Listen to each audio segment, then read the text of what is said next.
Yeah, in New attorney, Jersey, but I'm you assuming can't by legal record voice. purposes, They have to. In other states, Yeah. you can record voice, but like in New Jersey, you can record voice if like one of the participants says okay. It gets weird, but Yeah, I learned it the hard way in the lecture hall freshman year, college. Who are you recording? The teacher? I didn't want to take notes. I was like, let me try this. Everybody else kept talking about it, and I saw, growing up, like Saved by the Bell and all those, they always use them. I'm like, let me use it. I didn't know any better. First college kid in the family, first kid to go to college in the family. I was like, let me try it. First was like, get off or get out. I was like, okay. I closed it. Rude awakening. I would think most teachers wouldn't have a problem with it. I think that was my second class ever in my life in a higher ed. Mr. Tejan, how you doing over there?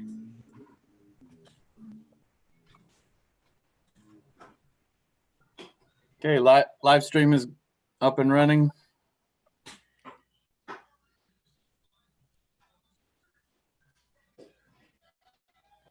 I worked last night, 8 hours on campus, fully masked up. It was rough. It was rough. At one point, it was like, Is there a lot of people? Was there a lot of Judy, people? I really don't want to hear it. I've only been wearing a mask for like 6 months, 15 hours a day, 6 days a week. Haven't died I don't know yet. how you do it, Dana.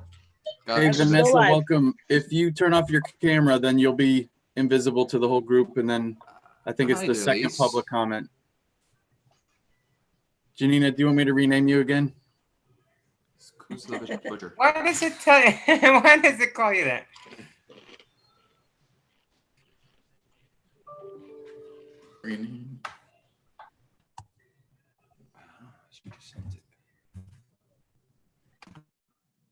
We're all on P34, everybody. You have to abstain.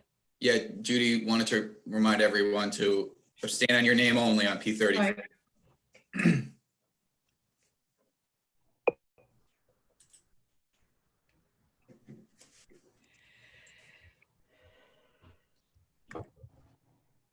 Hello, everyone. Hi, Jim. Hi. Hey, Jim. How is everyone? Good. What's up, Jim? Hey, Jim, Frank, great job last night. Thank you. Yeah, it was a nice weekend. Yep. We had the city recreation had drive-in movie night at St. Andrew's Church. How'd it go, Jim? Good. We had about 60 cars. Nice. Which is where they capped it off at, and everyone had a great time. My kids loved it. Jim, I didn't even know about it. Was there advertising? I think the city did. Yeah. We secured the location very late. Last week, they asked if I could get the church for them, and I got the church. But the initial flyer I saw, it was a TBD. Yeah, TBD, right? The initial flyer was a TBD, and I saw from a couple people who posted it myself. Could they have fit more than 60 if they had more, Jim? They could have. Yes. They were afraid that if they go back too far, that the screen, they might not have seen the screen, but right. I think you could easily see the screen from, where we were talking. I think you could see the screen back there. Yeah, it was fine. Yeah. If they do it again, we could put the word out too, and it might get more people. They're thinking of maybe Halloween. Since they're not going to be able to do their traditional Halloween parade this year, they're thinking of doing maybe that again with people decorating their cars or something like that. Okay. Once you're done, Jim, once you're done, I'm going to start the meeting. Okay, I'm done.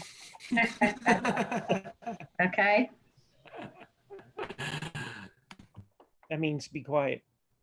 Call to order the August 27th regular board meeting. Please stand for the Pledge of Allegiance and a moment of silence.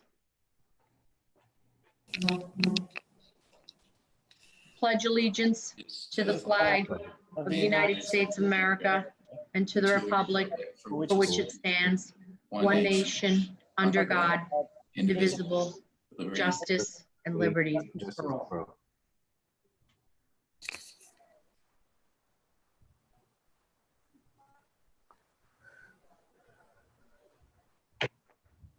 You may be seated.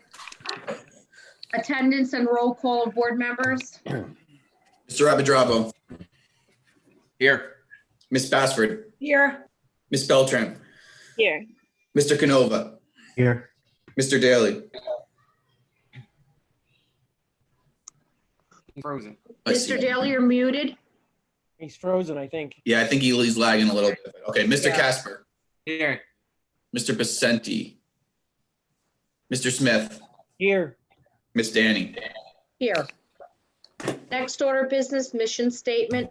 The mission of the Clifton School District is to, in an open and reciprocal community partnership, is to provide all students with a quality education to develop the skills necessary to become literate, lifelong learners who are responsible and productive citizens contributing to a democratic society in an ever-changing world.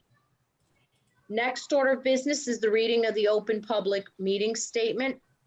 The New Jersey Open Public Meetings Law was enacted to ensure the right to the public to have advance notice of and to attend the meetings of public bodies at which any business affecting their interest is discussed or acted upon. In accordance with the provisions of this act, the Clifton Board of Education has caused notice of this meeting to be publicized by having the date, time, and place thereof posted at the city clerk's office, Clifton Public Library, Administration Building, Senior Citizen Nutrition Center, on cable TV, in the local press, on the district's website, and mailed to presidents of parent-teacher organizations. This meeting will be tape recorded in accordance with policy 0168. There are no recognition and award presentations. Next order of business is the adoption of the minutes of the July 23rd, 2020 regular meeting and executive meeting. Can I have a motion? So moved. Motion Second. by Mr. Smith, second by Mr. Abedrabo. Any revisions? Seeing none, roll call. Mr. Abedrabo, Yes. Miss Bassford, Yes. Miss Beltran,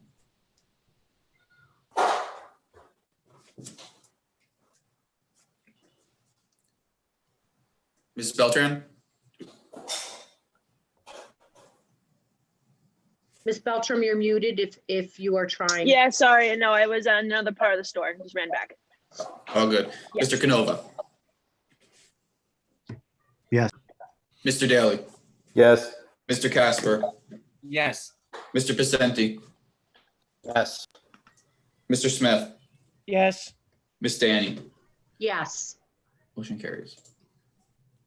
Next order of business is the adoption of minutes from the August 10th, 2020 meeting, the special meeting. Can I have a motion?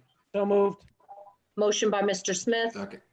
second by Mr. Abedrabo. Revisions? Seeing none, roll call. Mr. Abedrabo, Yes.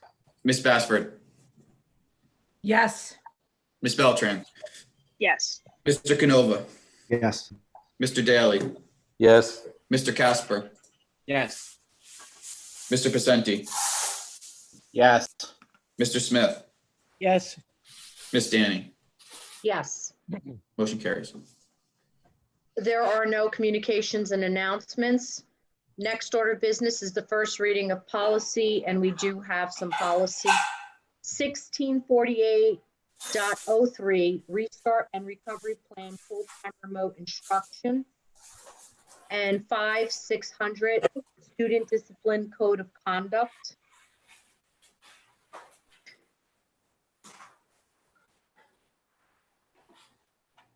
There is no presentation of reports from administration, advisory committees, and special committees.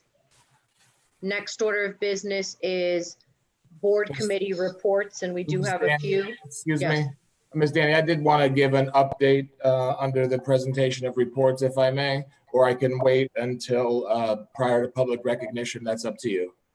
No, go ahead. You can give it under this part because it is still reports from administration, advisory committees, and special committees. So we'll start out with you, and then we'll move to the Morris Passaic School Board Association meeting.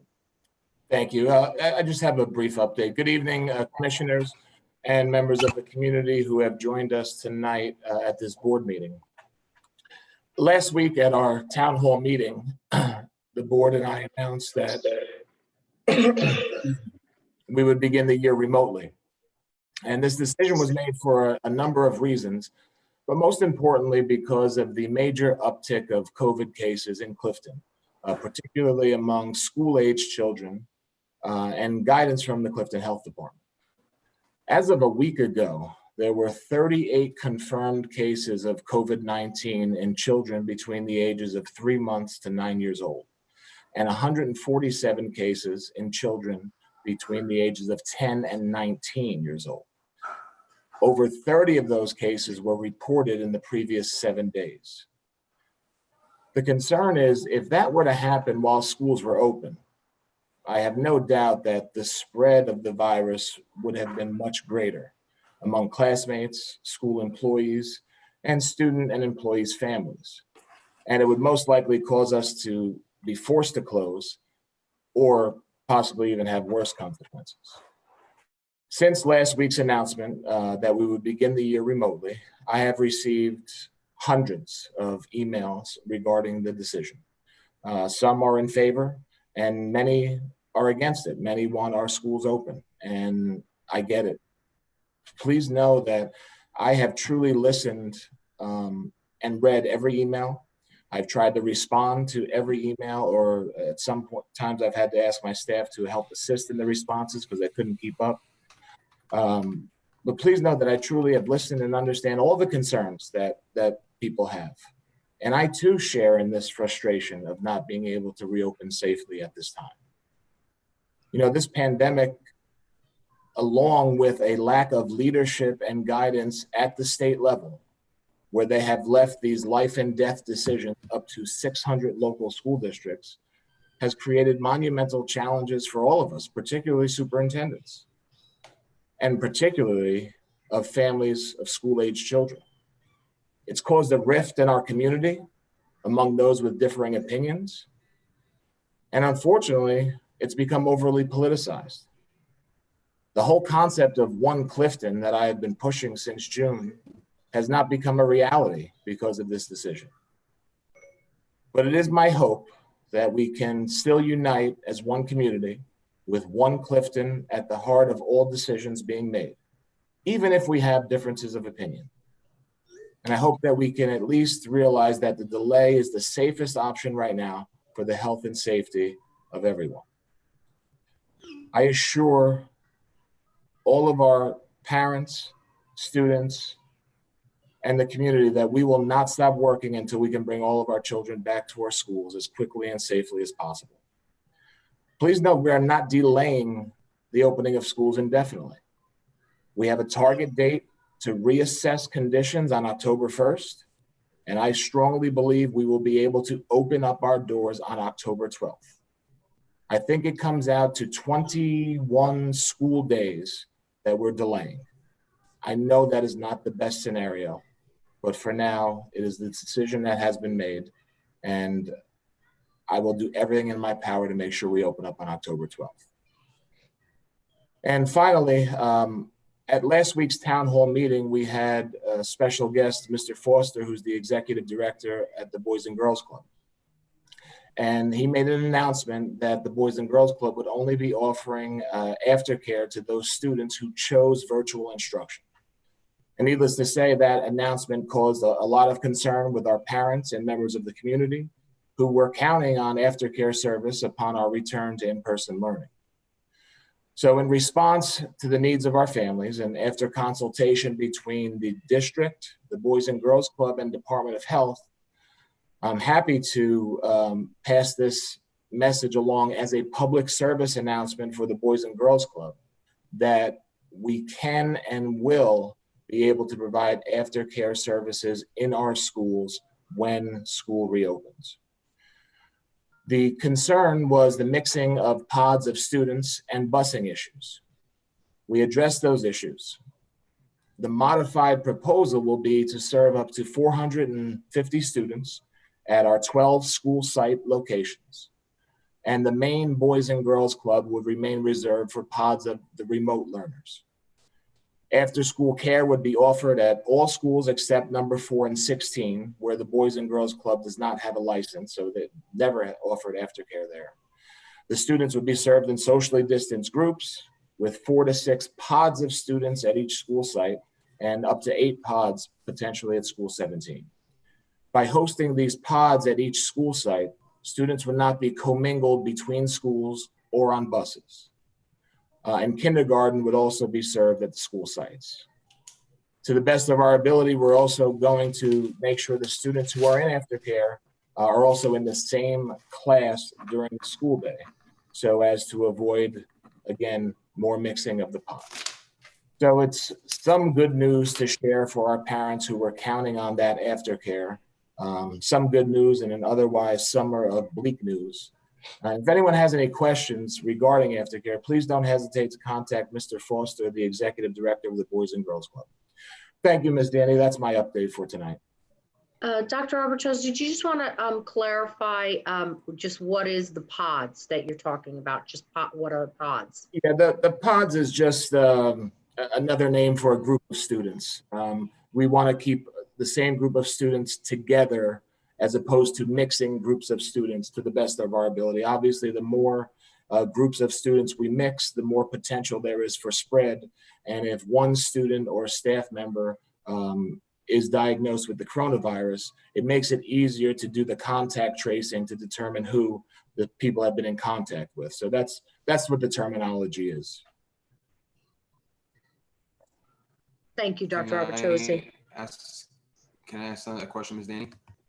Yes, Mr. Abadrabo. These pods and utilizing our building, I just want to make clear to the public, is that going to be something run by Boys and Girls Club or by our personnel? This is completely run by the Boys and Girls Club, utilizing our facilities, as has been done for the past, I'm not sure how many years, certainly long before I got here. So it is not our program, which is why if anybody in the community has more specific questions, please reach out to Mr. Foster. I was just happy to be able to say, hey, we're gonna be able to have it, because as of a week ago, there was going to be no aftercare in our schools. So I'm happy we were able to resolve that issue because our parents were counting on that. Thank you. Thank you, Ms. Danny. Mr. Casper, the Morris and Passaic County School Boards Association meeting. Okay, so we had a Morris Passaic County School Board meeting on the 13th of August. It was called to order at 7 o'clock. We had Ms. Irene Lafar, President of Morris County SBA, and Ms. Judith Bassford, President of Passaic County SBA, welcomed all to the meeting.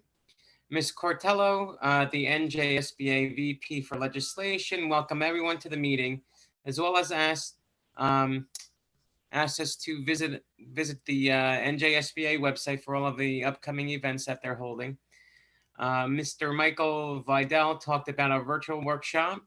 As we all know now, workshop is now virtual in October. It'll be running from 9 to 4 on October 20th through October 22nd. 35 live sessions will be provided daily, and all the sessions that they have will be recorded and will be able to be downloaded for 1 year, just in case we miss them. And it gives us all an opportunity to earn more credits as school board members. Dr. Angela Allen McMillan discussed the updates from the NJ Department of Ed and the NJ Department of Health. The Department of Health has come up with a 25-page guideline or checklist for districts to follow for opening. The governor has been very responsive to the needs of school districts who may not be able to open, which is outlined in Executive Order 175. There were some questions that had come up about transportation and staffing. Dr. McMillan explained that some districts have asked parents to drive their students to school. Staffing will be taken care of by policies set by the school board. There have been teachers who may not be able to come in due to underlying conditions. Some districts may also provide childcare for staff members. Staff members may be able to bring their children to work with them, which may or may not be tuition based. In many districts, students will be placed in cohorts to reduce the spread of the virus. Chris Jones provided a legislative update.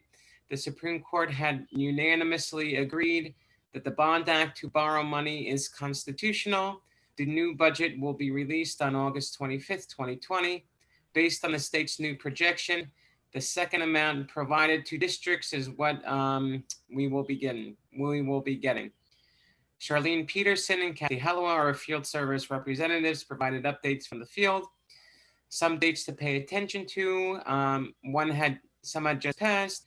On 8/18, there was a training called Leading in Uncertain Times. Governance 1 will be provided over 3 evenings starting August 26th for those who need new board member training. October 7th, there will be a new board candidate training. The importance of setting our district goals was also brought up. We're able to virtually set our new goals for this new school year. And we may also provide retreats remotely that can be set up through the field service, our field service representatives. And then there was time at the end where the members present had the opportunity to discuss their school reopening plan. And our meeting was adjourned at 8:45. Does anybody have any questions? All right, thank you, Ms. Dan. Thank you, Mr. Casper. Madam Vice Chair Bassford, the Policy Committee. Yes, thank you, Madam President. The Clifton Board of Education Policy Committee met on August 11th. The Policy Committee began at 5:30. Attendance were myself, board members Joe Canova and Frank Casper. Commissioner Smith was excused from the meeting for medical reasons.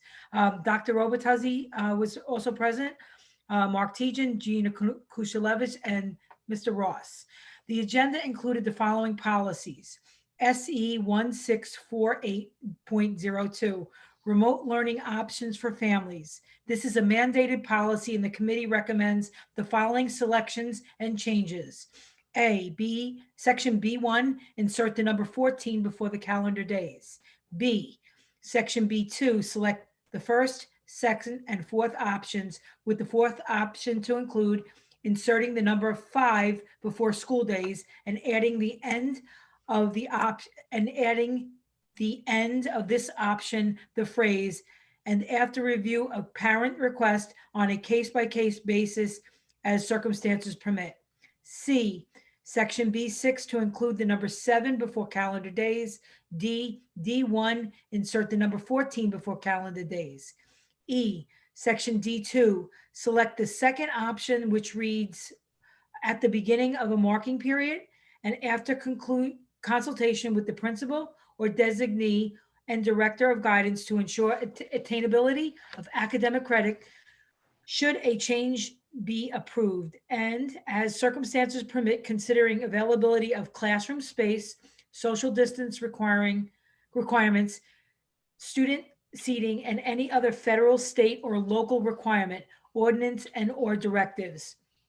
F, Section D2, select the fourth option, which is to read within 5 school days after receiving written approval of the principal or designee, after review of the parental request on a case-by-case basis as circumstances permit, considering availability of classroom space, social distance requiring, student seating, and any federal, state, or local requirements, ordinance, and or directives.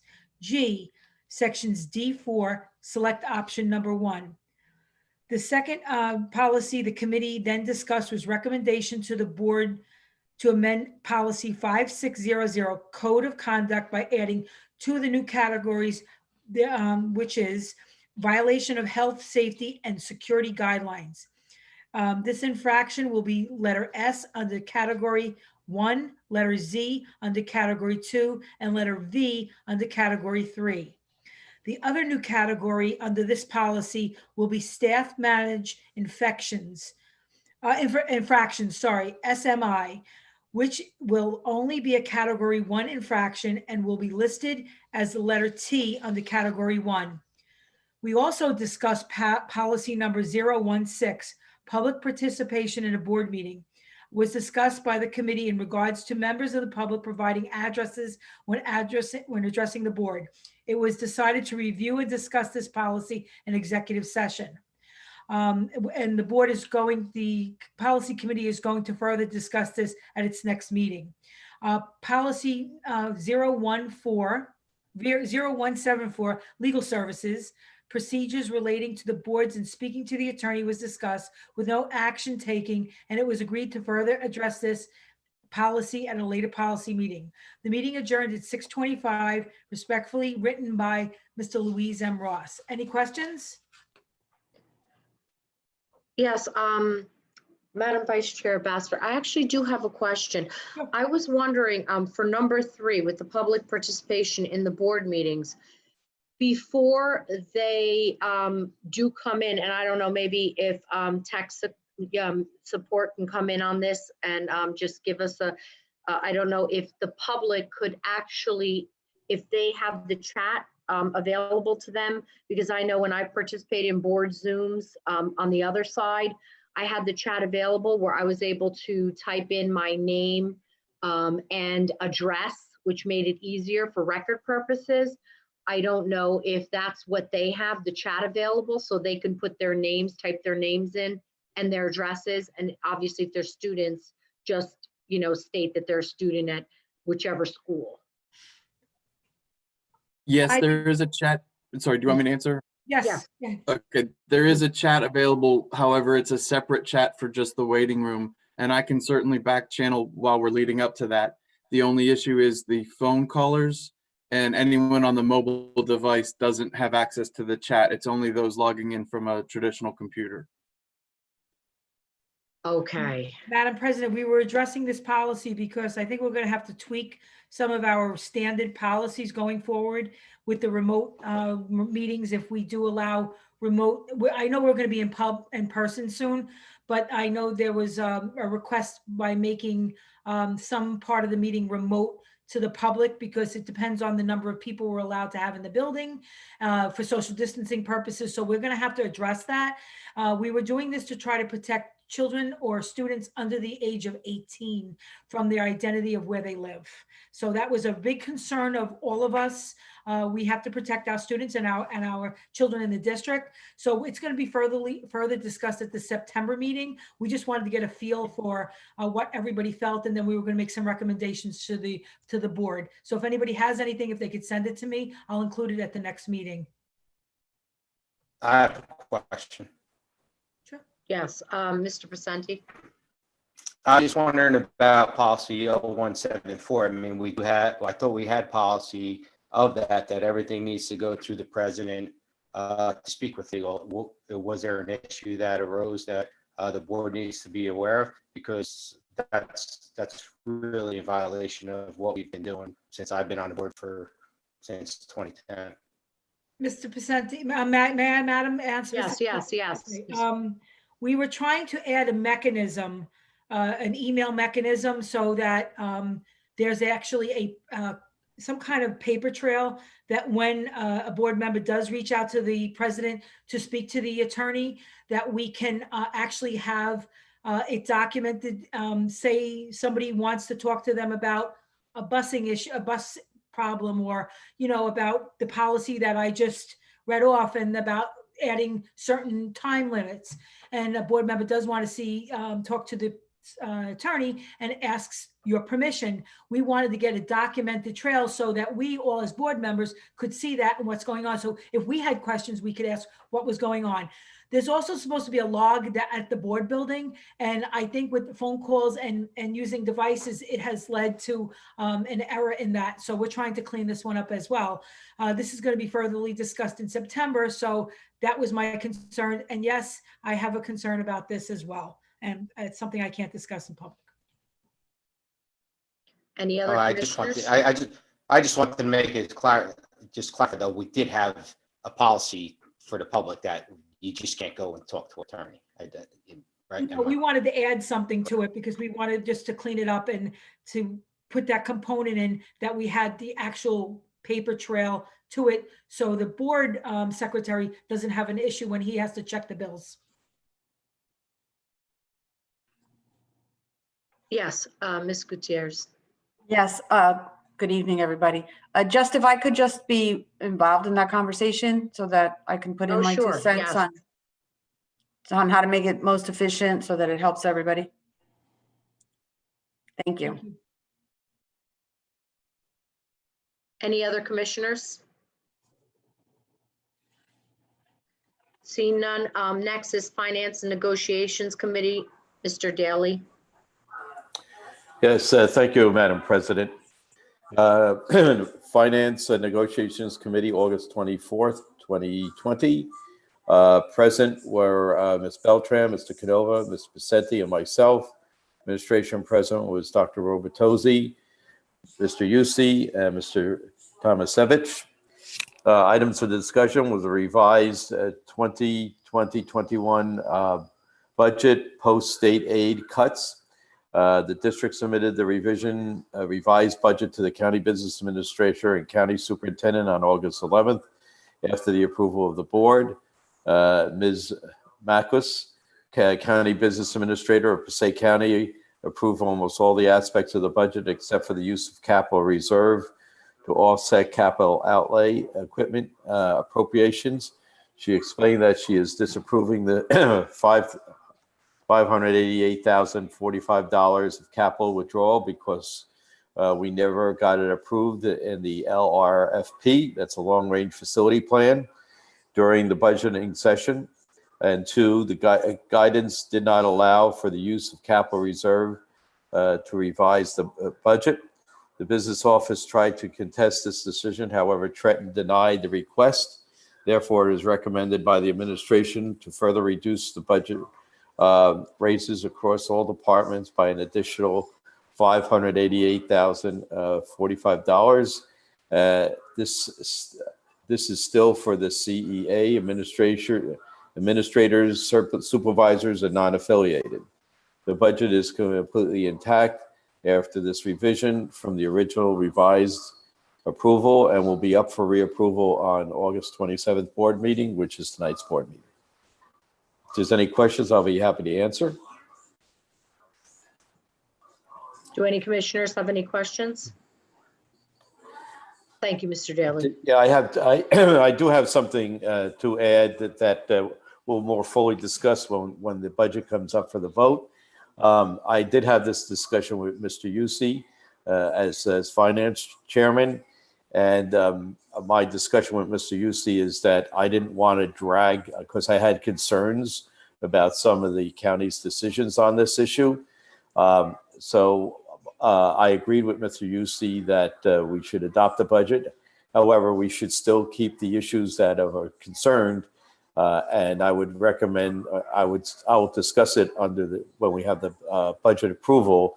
I think we should still go after the decision about using the capital, the withdrawal, the capital from the capital reserve fund on the LRFP, the long range facility plan.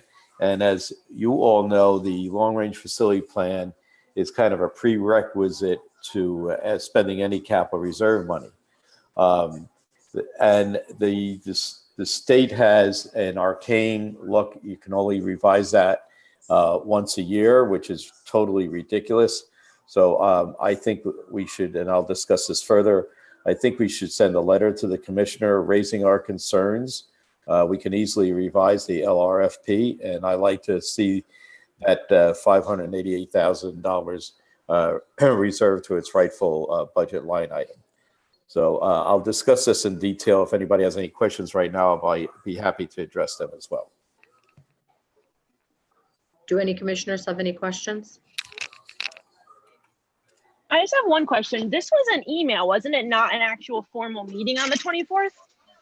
Because I am not having, I definitely wasn't there if it was a meeting, nor was I invited. But I remember an email coming through that was discussing all of this. No, Dana, it was via email. It was an email, right? Not an actual meeting? It was emailed to all the finance committee, and then the next day I emailed it to the whole board. Okay, so it was just an email, not an actual meeting, because I want to make sure I didn't miss something somewhere along the way. You are correct. Sorry for the kind of confusion. I just wanted minutes, Okay. to explain. Yeah, minutes we had of to the revote. email. Okay. Yeah, I just wanted to make sure because I was like, oh no, I must have missed something. Nope. But okay. All right. You're Thank good. you. Do any of the other commissioners have any questions? Okay. So next is the virtual education tech meeting. Mr. Canova? Yep. So the virtual education tech meeting met at 12 p.m. August 19th, 2020. Board of Ed present was myself, Ms. Basford, Mr. Casper, Mr. Abadrabo. Admin present was Dr. Robertozzi, Ms. Kusilevich, and Mr. Mountain. The administration shared how tech support would be provided during remote instruction phase of the year. Students in grades K to 5 first reach out to their classroom teachers for help. Classroom teachers can resolve many issues and route their other issues, concerns to the correct technical or curriculum staff if needed. Students in grades 6 to 12 can reach out to classroom teachers and also access tech support, email, and phone numbers. It was suggested by the commissioners Canova and Abadrabo that this information be printed on stickers to apply to the students' Chromebooks. Assistance will be provided via phone, email, and live chat sessions. One additional contact option for parents and students is to use teacher voicemail. This is a part of the new phone system that has been rolled out over the past few months. Teachers will be receiving instructions on how to set up their voicemail accounts as soon as configuration and testing is finalized. The Board of Ed shared concerns of having one streamlined process for students to access resources and assignments. The district shared that Google Classrooms follow a similar format by course by grade. All teachers will be required to use this format for online or in-person learning environments as the first day of school. The weekly schedule was shared by the administration. It has been developed to accommodate for hybrid in-person, online, and also fully online tracks. All pacing and curriculum plans have been adapted to be implemented in person, fully remote, or hybrid situations. Staffing concerns were addressed. Staff with ADA accommodations will be prioritized for remote instruction positions. The administration provided an update on teacher training for virtual instruction. Summer course rosters show over 700 attendees at voluntary summer training sessions, focusing on Google Classrooms and other remote instruction tools. All teachers will be provided with 3 professional development days of training on September 1st, 2nd, and 3rd. All new teachers will also receive 3 additional days of training, 6 total, to prepare for the upcoming school year. The administration updated the committee on the status of our MiFi hotspot provider. The original company we worked with in the spring is not renewing our agreement for the fall. In response, the district is procuring our own devices to distribute to families in need. The nationwide delay in Chromebooks orders was discussed. Contingency plans were developed, including a survey and prioritizing distribution of our current Chromebook inventory. The administration and commissioners discussed the use of breakout rooms in Zoom. These breakout rooms can be used for formal discussions, executive sessions, or in the event of unplanned recess. The breakout rooms will allow for the main room to continue to be live streamed, while the private rooms would not, just as meetings are conducted in person. The meeting was adjourned at 1:38 p.m. Any questions by the commissioners? Madam Chair, I have a comment. If we, going forward, if we could get when there's a meeting with any of the groups, can we get a notice a day or two before? So in case we have any questions or comments, we can send it to the chair and so it's addressed. Because we used to get the updates, but it's kind of, I know we're our new normal, but we have to start trying to get back to our old normal. So if that's a request from me, I hope we can find a way to do that. Thank you. Madam Vice Chair, I think that that's a very great suggestion. So Dr. Robertozzi, if you could just, and anybody else that's sending out, just make sure that it goes out to the entire board. So if there are any board members that want to put on any additional comments. Yes. Thank you. Ms. Danny, if I may, I think that's obviously a great idea. What I'd like to do is I'd like to, beginning in September, I'd like to get back to our regular schedule of committee meetings. We had been meeting, I believe it was the second Tuesday of the month in between our 2 board meetings. So if that's something that still works for everybody, maybe that would be great. And then if there's any additional meetings that come up or need to be had, then certainly we should let the entire board know when they are going to be. So Dr. Robertozzi, once you know that, if you could just say, like, for example, if you know policy will be every other, you could just say it'll be every other, and this way you wouldn't need to send anything out. And if you knew finance would be uncertain, this and, then you can definitely, put something like that up. That's fine. I'll touch base with the chairs of the committees. Yes. And make a schedule. That's great. Thank you. Next order of business is public recognition. This portion of the meeting is open to the citizens of Clifton for the purpose of addressing resolutions on this agenda only.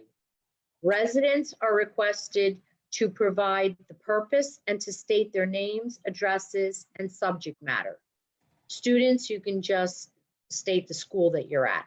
Comments are limited to 3 minutes per person. Issues raised by members of the public may or may not be responded to by the board. All comments will be considered and a response will be forthcoming if and when appropriate. The board asks that members of the public be courteous and mindful of the rights of other individuals when speaking.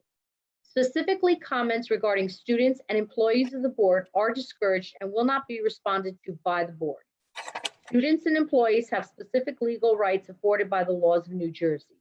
The board bears no responsibility, nor will it be liable for any comments made by members of the public.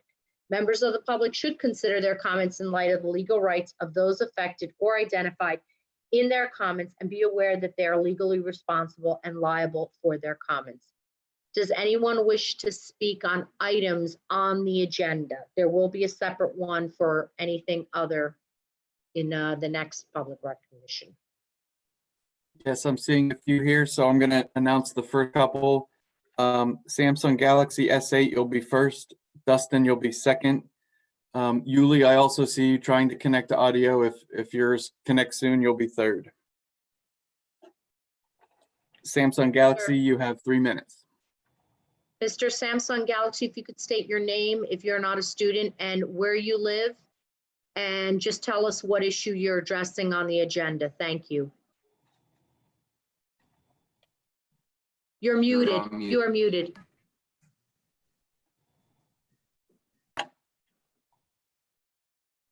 We'll give you time, Samsung Galaxy, you're muted. Dustin, are you ready? Yeah, I'm here. Can you guys hear me? Okay, so we'll go to Dustin. If you can state, if you're not a student, state your name and where you live and what you are addressing on the agenda. Thank you. I'm not a student. My son is a student.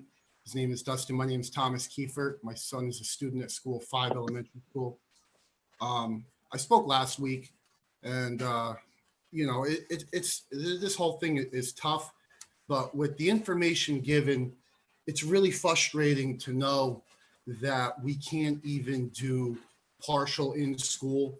The numbers, according to the governor, are well within his standards, and it's frustrating, just ultra frustrating. I know you guys on the board say that, you get no direction. So that leads me to believe that you guys can direct yourselves, and I think that we need to be a little bit, we need to do a better job for our kids. I know you guys are worried about safety, but just the numbers, they don't make sense with what's going on. I don't even think the pandemic's corona anymore. I think it's fear. Everyone's so scared. I mean, you guys all on the board, you guys went to school. You go to school and you learn from your peers. You learn from being in the classroom. The teachers are a tremendous help, but you learn from each other experiences that you can't grasp from a teacher.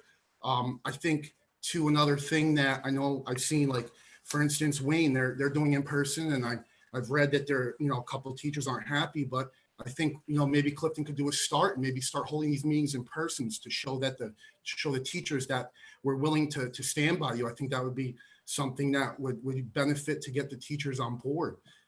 We all have jobs to do. It's crazy. I mean, I have all these notes here. I can go through stats, but it still doesn't compute in my head why we can't show up in school for the ones that do. And to make everyone happy, you talk about one Clifton, unfortunately, like that sounds wonderful, but it's just not happening. And with the data given last meeting that it's almost 50-50 down the middle, and you guys split to elementary and middle and high. Why can't we do the people who want home, do home. And the people who want to go to school, let them go. I'm sure there's teachers out there that want to go. And I understand the fears, but again, there's fears of everything. You can just, it's all the what ifs that aren't being answered. It's, you know, what if this, what if that? Let's go by what's happening. You know, daycares are open with no problems. You know, it's so important. And, you know, I understand it's hard for everyone. And the last thing I want to do is get angry and everyone's, you know, Mr. Robert Tosi said, it's very, chaotic and everyone's arguing and very divided, and we need something to break that division. And I really think that we need to get at least some people back in school, make everybody happy. And that's really all I got to say, because the stats don't really, I could say stats all day and no one listens. So, I mean, it's just 97%. It's just it's too much, but we really need to get the kids back in school. Okay. Much. Thank you. Thank you. And the next person will be Samsung Galaxy. If you could just state your name and your address and the purpose on the agenda. Sure. Can you hear me now okay? Yes, we can. Okay, thank you. Sorry about that. I'm a little new to this. I'm for the parents advocating for the proper education of Wait, our can students. you just state your name and your My name address? is Joseph Marsico. What? And your address? Your My address? Yes, that's what. My current address is in Ocean Township, but my son lives in Clifton, New Jersey, 25 Okay. Lehigh Ave. Thank you. What? No, Is that thank you, okay? thank you. Okay. So I represent a group of parents who are petitioning for the in-school learning option for our children in the Clifton public school system. Since the creation of our petition that we wrote the other day, we have close to 150 signatures. And I believe it's 149 last time I checked. And I asked that you guys read it truly and consider it. We came together as a group because we continue to see the detrimental effects that the school closings are having on our children. All our children learn differently. And many are falling behind academically. They don't do well with this new method of learning automatically. Children with special needs and learning disabilities need the benefits of professionals who actually know what they're doing, you know, like educators who have the training, the experience, the skill set. The untrained parents who are like forced to like divide their time between work and becoming a teacher. Like, it's just unfair. Like, many parents are concerned with the impact that the lockdown is having on their children's mental health.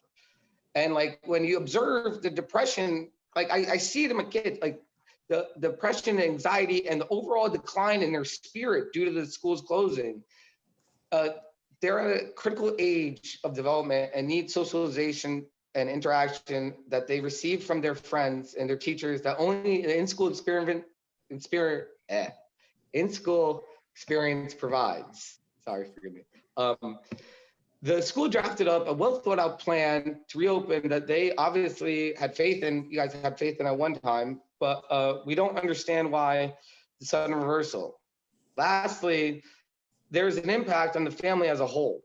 Many parents who are fortunate enough to work from home are forced to divide their attention between trying to learn how to be teachers and maintaining work responsibilities. Parents who don't have the work from home option are left to fend for themselves to deal with the additional child care costs. I mean, in what is now an unpredictable economy.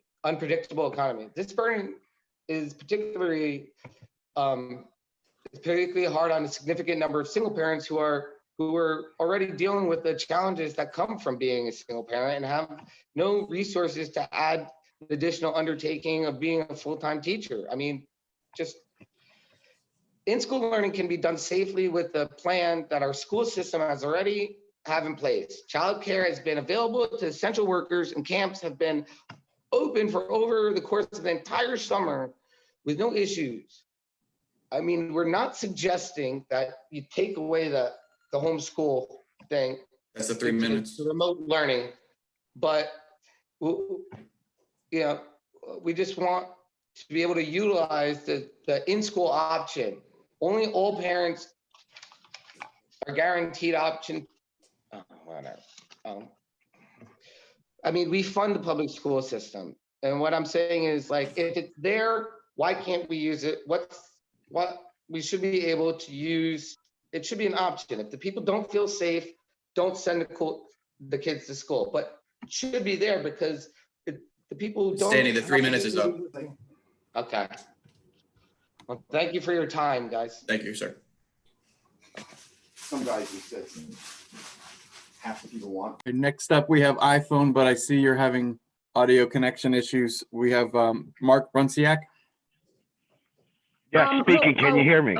Yes. Okay. Before we actually go to the next individual, I just want to say that I know there's a storm coming through, and there are a few commissioners that said this lights were flickering.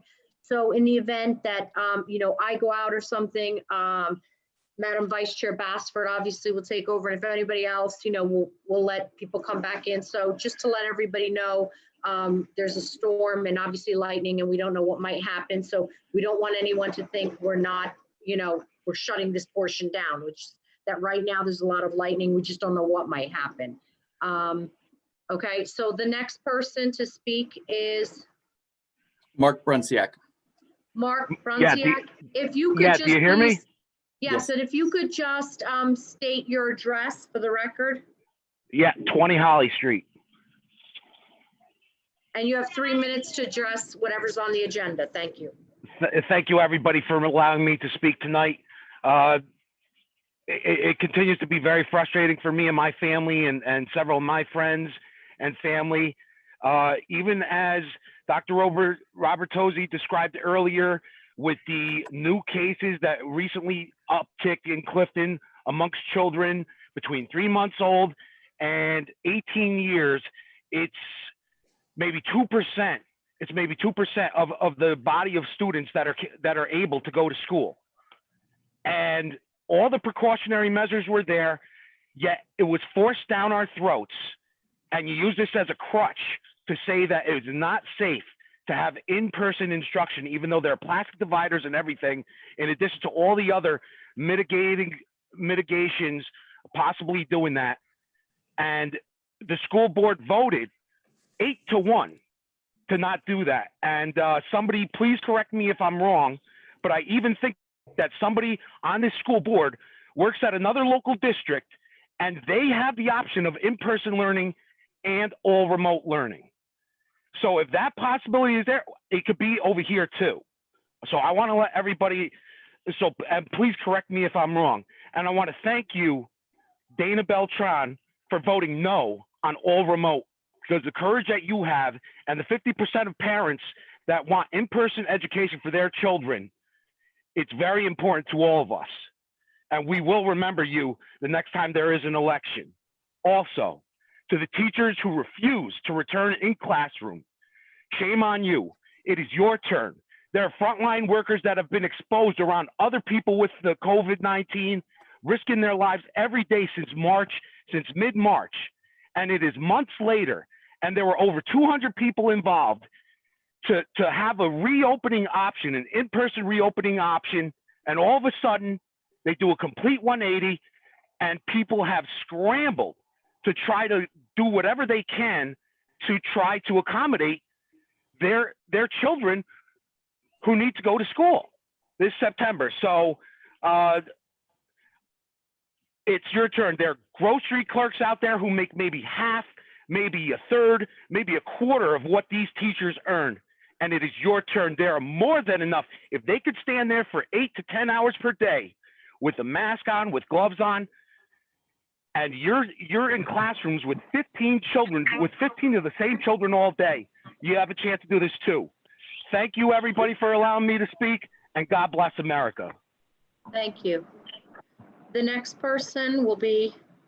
I'm going to read off the next couple. We have Clace, followed by Alice Sheppy, followed by iPad 3, and then a phone caller ending in 0731. By the way, I'm muting you right now, so we have a little feedback. And then Josh Rubin. Clace, So if you could state your name and your address, and you have 3 minutes to address something on the agenda. Thank you.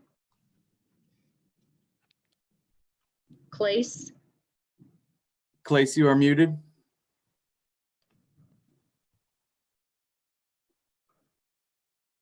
Okay, Clace, there will be also another public recognition, so I don't know if Clace dropped off. So next we have Alice Sheppy. Alice Sheppy, if you could state your name, you are muted, so please unmute yourself. If you could state your name and where you live, as long as you're not a student. You're muted, Alice Sheppy, you're muted. Hello, everyone. Can you hear me? Yes, we can. Hi. If you could just state your name and your address. Sure. My name is Alice Sheppy. I live at 177 Hadley Avenue. My son will be going to Clifton High You next don't have to month. state his name. You don't have to state his name. I wanted to see if there was a way that the kids that actually want to go to school can sign a COVID waiver, that their parents cannot sue the district if they contract the disease or there's no legal issues. I think the parents have a right, if they want to risk their kids' health, to sign that waiver that it's their rights. I think that will help us move further along. I chose to do remote because I will not risk my kid's life. I won't do it. I won't even risk mine. I go to work in glove, shield, and PPE, and I let my clients sign a waiver saying that they don't have COVID, and if they should be sick, coughing, I can exit them out the building without touching them by calling security. We don't have that luxury in a public school setting. However, I have seen that a lot of parents would like their kids to go to school. So is there a way that we can sign a waiver of those who want in-person classroom so that we can move further in regards to curriculum, assignment, book drops, and so forth? Like I just found out my child was actually accepted in school 2 days ago. And I don't know what I need to get, what supplies I need to get, because we are stuck in limbo, which could cause the school year to start later than September 8th. And that was just it. Okay, Ms. Sheppy, comments will be responded to, possibly your comment, some part of your comment might be responded to at the end of this by Dr. Robertozzi, so we're not responding individually right now. Just understand that. Thank you. Who is the next person? Looks like the iPad has left. So Okay. next up, we have the phone caller ending in 0731. Phone caller ending in 0731. Yes, hello. You a student? No, I am, Okay. Okay, so if you could just state your name and where you, and your address, thank you. Vincent Capuccio, 29 Fernwood Court. My question, I have two things. My one question is for Mr. Presenti, and you're very adamant about teachers returning to school this coming week. My question is, if teachers are going to be returning to school without students, why are teachers that are in a classroom all day long not allowed to have air conditioning on or required to wear a mask and a shield? And why isn't the Board of Ed at School 6 having their meeting tonight if it's so important to be back in the buildings and you guys are still virtual? I believe that my other statement or question, whatever you want to, however you want to put it, is when they do the A and B schedule, and or let's say my son or daughter is going from room, I don't know, the high school, South Wing 208 to Central Wing 209 for their next class. Who's cleaning the classrooms in between when the bell rings, when the kids are in the hallway? I understand you guys are going to have people cleaning the school after hours, but what about during the day when kids are in the school? Because you can't, there's no way they're going to be able to control 3,000 kids to keep on their masks and everything in that high school. And there's going to be a chance of cross-contamination anyway. I think the whole thing, personally, by the way, I think the whole thing is BS. I'm not one of the people that wear a mask, wear a shield. I don't even support that. I think COVID is less dangerous than the flu. But I think it's ridiculous that different rules and regulations are applying to different people in different situations with different things. Schools should just be reopened, and it should be optional to wear a mask. My kid should not have to wear a mask if he doesn't want to, and your kid shouldn't have to wear a mask if he doesn't want to, nor should they be forced to. And that's it. I've said what I had to say. And thank you. And again, board members will respond in their comments. So, right now we're not responding to any comments. We're just listening and taking notes. Thank you very much. Next caller. Yes, we have several people came and went. So now we have Max Rubin, Nassar Abdalhadi, and Merck Delgado. Max Rubin, are you a student? Yes, I am a student. Okay, then please don't state where you are. Just state what it is on the agenda that you'd like to address. Thank you. Welcome. Okay, thank you. So hello, I'm Max Rubin. I am the senior representative to the Board of Education. So from now on, I will try to make some sort of address to you guys at every Board of Ed meeting from now on. It's an honor to be a part of this organization. Thank you so much, Dr. Robertozzi, for doing such an amazing job and for putting so much hard work into this whole reopening program. I always said I'm so glad that we got a new superintendent when we did. It was about time, and you've done phenomenal so far. And same for all the Board of Ed members. One major development that's been going on for the past couple of weeks, as you guys know, marching band camp for the high school has been going on for 2 weeks. I am a senior and I'm a member of the marching band, have been for 4 years. And so far it's been a blast. It's been really safe. Everybody's been social distancing. Everybody's been wearing a mask except for when we're doing aerobic activity. And when we're spreading apart like an appropriate distance. So it's been incredibly safe. Mr. Stepneski and all the directors have been doing a really good job, taking a lot of precautions.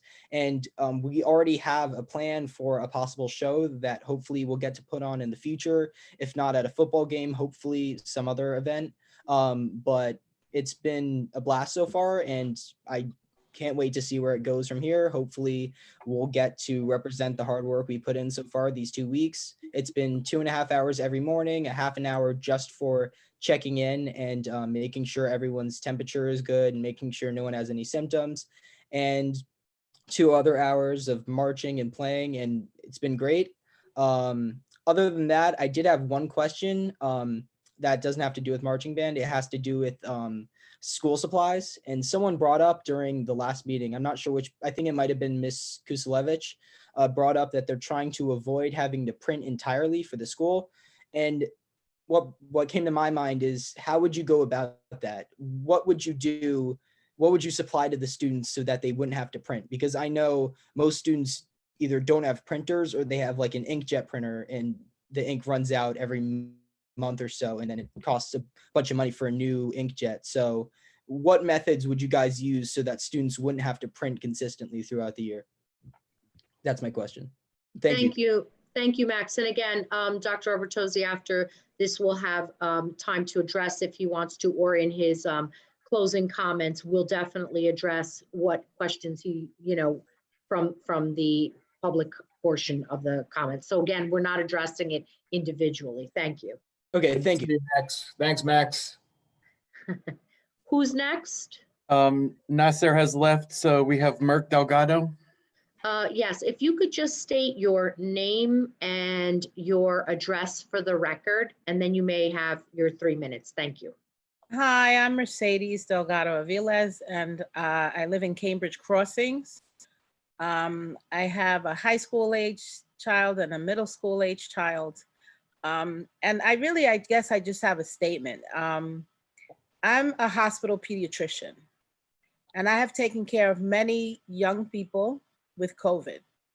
And one of the things that parents always say is, I wish I had understood that it could be this severe. I wish that the parents of my child's friend understood that having a COVID test because her brother has COVID she comes out negative doesn't mean that she can go out. That if you're a contact and you get a COVID test, a negative test, doesn't mean you don't have COVID. It just means that right now you don't have COVID. There are a number of situations where people rely on that negative test. They don't quarantine for the 14 days. They think they're well. They walk outside and they think because they're outside and walking that they don't need to wear a mask, and kids get sick. Some kids handle it very well and some kids get very sick. At this time, we're seeing an increase in cases of children from 12 to 18 and 19 years old, a 30% increase. It's not a joke.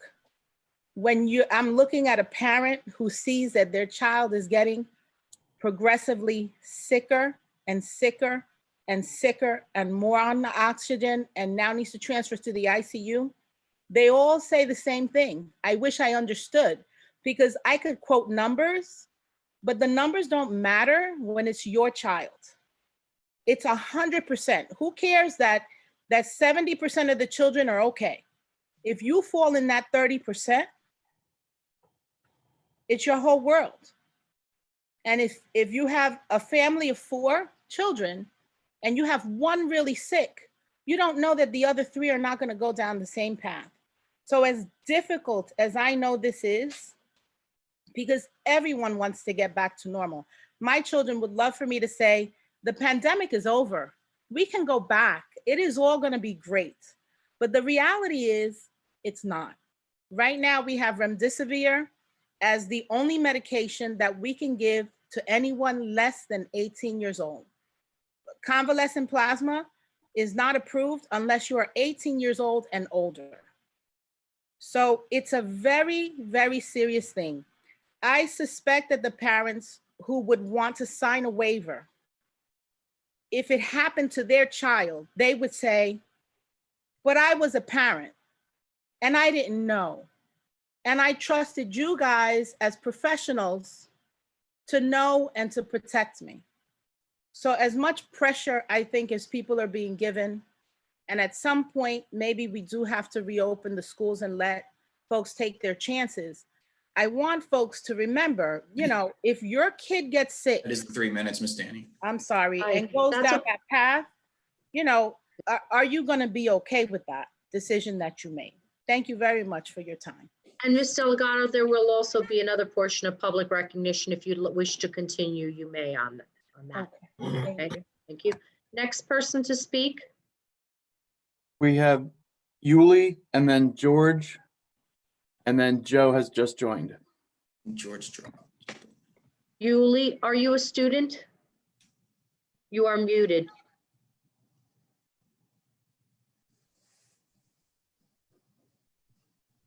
Yuli had audio difficulties earlier, so perhaps we move to George. We'll just move to Joe.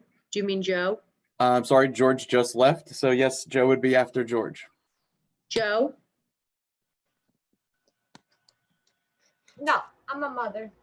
Oh, okay. No. Yuli, can you state your name and your address, and then you have 3 minutes to speak on the agenda.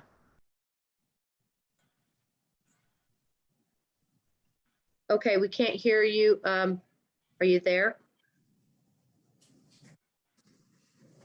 Yuli, you're in a striped, looks like black and white striped shirt. Oh, can you hear me now? Yes, yes. Your name and address. Yes. My name is Yuli Garcia. And I live on Delawana Avenue in Clifton. And you can state 3 minutes on the agenda. It's possible that she's watching the live stream, which is about 20 to 40 seconds behind. The only other name I'm seeing is Joe. Garcia.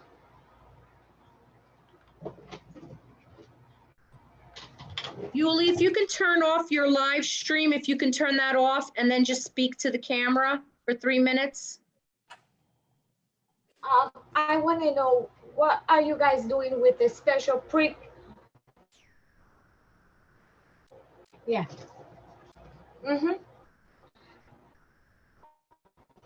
Can you hear me now? Yes. I close the live now. Okay, Yuli, we'll have to get back. I want to know pre-K Okay. with the kindergarten special, because I have a special kid who's autistic and he needs to go back to school, and I understand that but what do you guys are doing with them? What are we going to do? Because a Chromebook, he's not going to sit for hours in front of a Chromebook. What are we doing with them? That's my question. Okay, so Miss Yuli, we are not at this moment answering, we're just listening, and then board members will be able to comment. And Dr. Robertosi, thank you. Next person is Joe. Yes.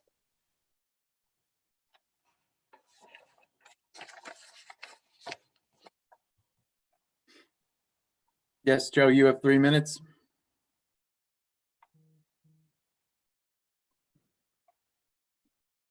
Okay, we'll come back to Joe. Is the last one Vanessa Gaba? Yeah, I believe she's here for the second public comment, so. Okay, she's here for the second, okay. Okay, so do we have any more waiting? We have one more that literally just popped in. I'm connecting right now.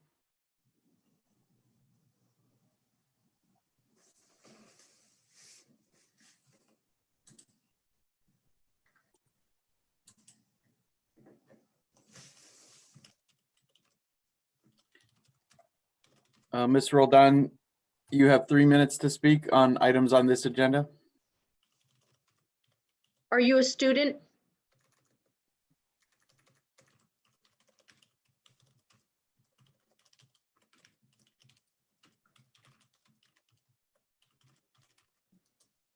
Ms. Roldan, can you hear me?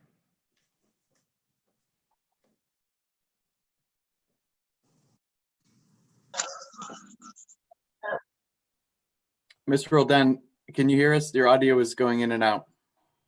Yes, I can hear you. Thank you. Are you a student? No, I am a mother. Okay, can you just state your name and your address and then the 3 minutes on the agenda? Thank you. My name is Marjorie Roldan. I live in Day Street in Clifton. And what I would like to know is what is going to be happening during for the pre-K program. Okay, so we're not answering questions right now. At the end of this session, Dr. Robertosi will address with any questions. So did you wish to speak anymore? No, that's it. Thank you. Okay, thank you so much. All right. Are there any more? That's it for now. Seeing more, motion to close this portion. Motion to close by Mr. Pacenti, second by Mr. Abudrabo. Dr. Robertosi, the commissioners will have their board member comments, but would you like to address anything or address it later on? I'm giving you the floor right now. Yes, Ms. Dan, I think I'd like to address it during board member comments so that I can combine everything. Okay, thank you. Okay.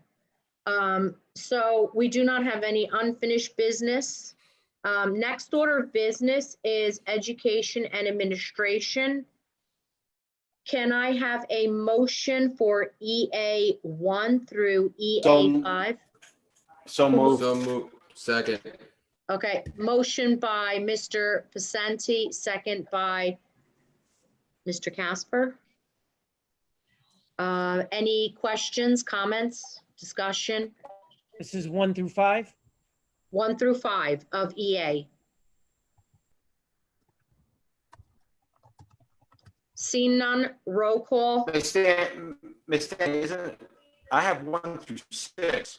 Yeah, that's what I was asking. No, I'm sorry. six is 1 Yeah, through 5. I know. It looks a little confusing. I see. It's 1 through 5. Yeah, Yes. 1 through 5. I got it. Yes. I got it. Yeah. That's okay. I know, it could be a little confusing. So see none, roll call. Mr. Abudrabo. Yes. Ms. Bassford. Yes. Ms. Beltran. Yes. Mr. Canova. Yes. Mr. Daly. Yes. Mr. Casper. Yes. Mr. Pacenti. Yes. Mr. Smith. Yes. Ms. Danny. Yes. Next order of business is personnel. Can I have a motion for P1 through P39? So moved. Motion by Mr. Smith, second by Mr. Abudrabo. Questions, comments? Seeing none, roll call. Mr. Abudrabo. Yes, abstaining on P34. Ms. Bassford. Yes, abstaining. Sorry, Abstaining sorry, on. sorry, I want to say P34 in my name only. I apologize. Correct. I'm abstaining on P34, my name only, and I'm abstaining on 35. Thank you. Ms.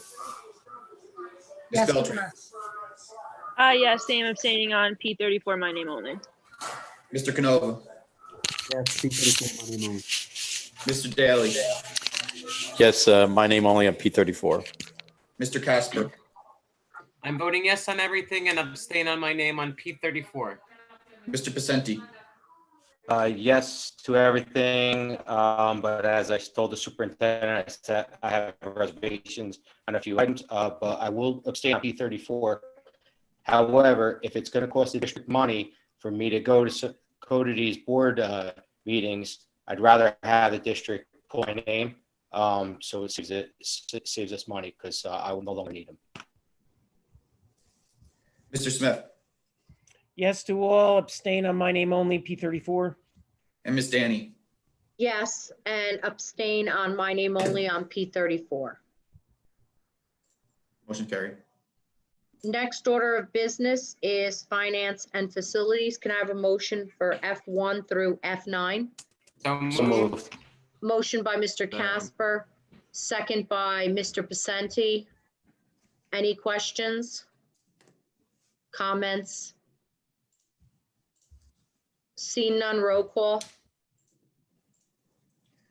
Mr. Abudrabo. Yes. Ms. Bassford. Yes. Ms. Beltran. Yes. Mr. Canova. Yes. Mr. Daly. Yes. Mr. Casper. Yes. Mr. Pacenti. Yes. Mr. Smith. Yes. Ms. Danny. Yes. Motion carries. Next order of business is public recognition. This portion of the meeting is open to citizens of Clifton for the purpose of addressing any subject matter pertinent to and/or directly related to the operation of the Clifton Public School District. Residents are requested to state their name and the purpose, their address. Comments are limited to 5 minutes per person. Issues raised by members of the public may or may not be responded to by the board. All comments will be considered and a response will be forthcoming if and when appropriate. The board asks that members of the public be courteous and mindful of the rights of other individuals when speaking. Specifically, comments regarding students and employees of the board are discouraged and will not be responded to by the board.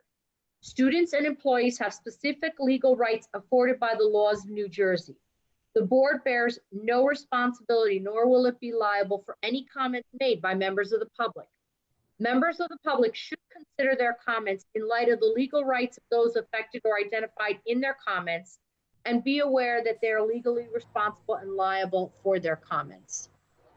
Who is speaking first?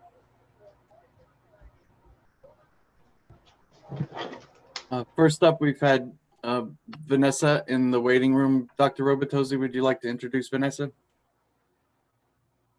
Thank you, Mr. Mountain. Ladies and gentlemen of the board, tonight you approved my recommendation to appoint Vanessa Gaba as the new principal of Christopher Columbus Middle School, and she'd just like an opportunity to say a few words to the board. Good evening, everybody. President Danny, Vice President Bassford, Commissioners of the Board of Education, Superintendent Dr. Robertosi, Assistant Superintendents Mr. Tejan and Ms. Kuselevich, I would like to thank you for affording me the opportunity to lead a building that I have come to absolutely love. Having started my career as a teacher at Woodrow Wilson Middle School, then transitioning into the role of Vice Principal at Christopher Columbus Middle School, it has become exceedingly clear that the students and staff at both middle schools represent the core of One Clifton, and it is our goal to work collaboratively under that mantra to support the district's vision. To all our champs on the CCMS staff, thank you. Our journey together continues because of all your hard work and support. Finally, I want the students, parents, and staff to know that while we are currently experiencing very difficult and challenging times, there is no doubt that together we will overcome this most unique situation as One Clifton. Once again, thank you for this opportunity. Have a great evening, and everyone please stay safe and healthy. Thank you. Thank you, Ms. Gaba. Congratulations once again. Thank you very much. Congratulations. Thank you. Okay, Miss Danny, we have 6 or 7. Many are repeats from the first session, so I'm not sure if everyone intends to speak. If you Okay. can hear us right now in the Zoom, if you don't want to speak, feel free to bow out and watch the live stream. Otherwise, I'll call on you in the same manner as before. First up is Jennifer's iPhone, followed by Samsung Galaxy S8, followed by Mayori Roldan. Jennifer's iPhone is having audio difficulties, so we'll move on to Samsung Galaxy S8. Samsung Galaxy, if you could just state your name again and address for the record and unmute yourself, you're next. Thank you.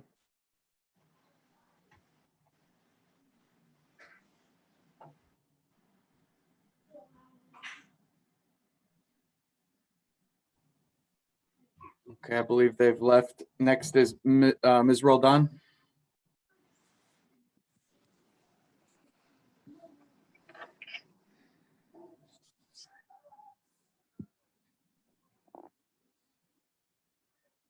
Ms. Roldan. Also left. Next up is Merck Delgado.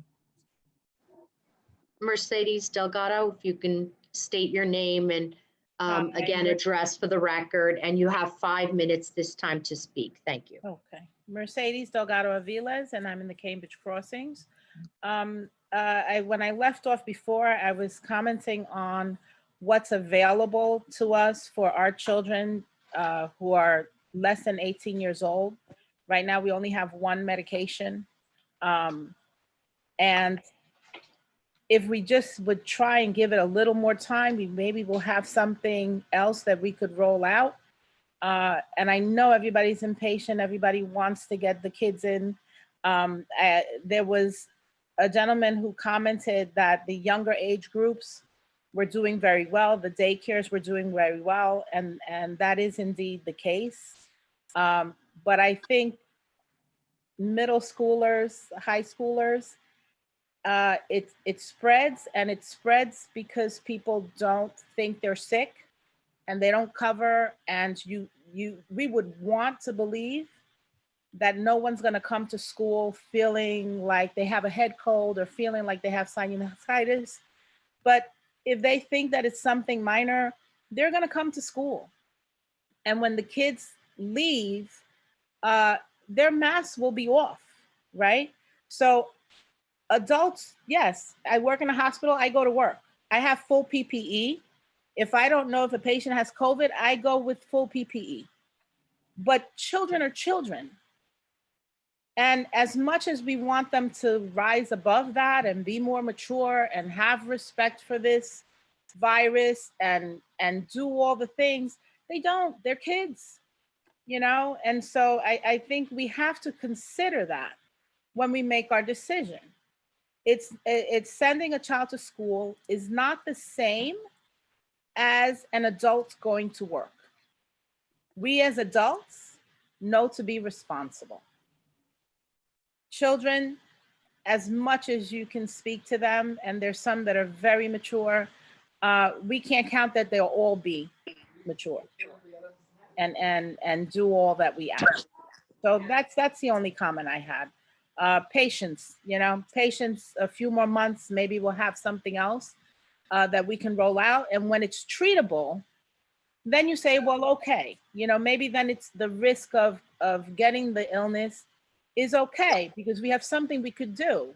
And in maybe a few weeks, they'll be back in school, and, it'll be like any other illness. But right now, we still don't have enough for the kids that we're looking at, for children. We don't have enough available to them. Okay, that's all my comments. Thank you very much. Tough decisions. I wouldn't want to be the one to make the decision. I'm thankful that you guys have stepped up to the task. Thank you, Ms. Delgado. The next person to speak is, Just a reminder, if you are planning to speak, turn off the live stream, please. Next up, we have Lori Lalama, followed by Wasilla, followed by Jennifer's iPhone. Miss Lori Lalama, name and everything. Yes. Sure. Good evening to everybody tonight.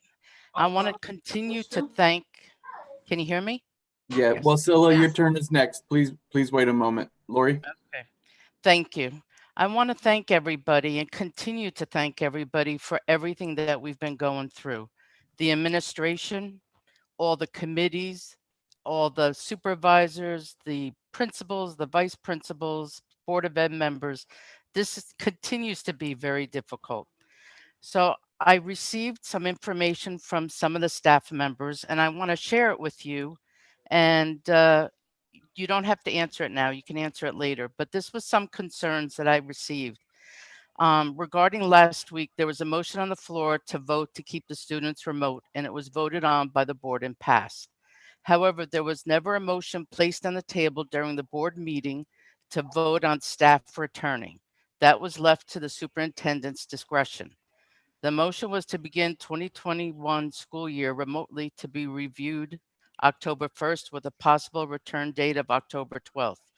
According to Robert's rules, a motion must be placed and two oppositions would not defer the right to adopt consensus, meaning the majority vote would still stand. In this case, then the decision to send teachers back to the building was solely of the superintendent. Additionally, according to Executive Order 175 outlined by the New Jersey School Boards Association website, number 7 mentions that schools' ability to go full-time remote should they be unable to comply with the outlined items in number 2. UK outlines adequate ventilation. How do we keep children home due to ventilation issues, but require adults to enter and work from these school buildings?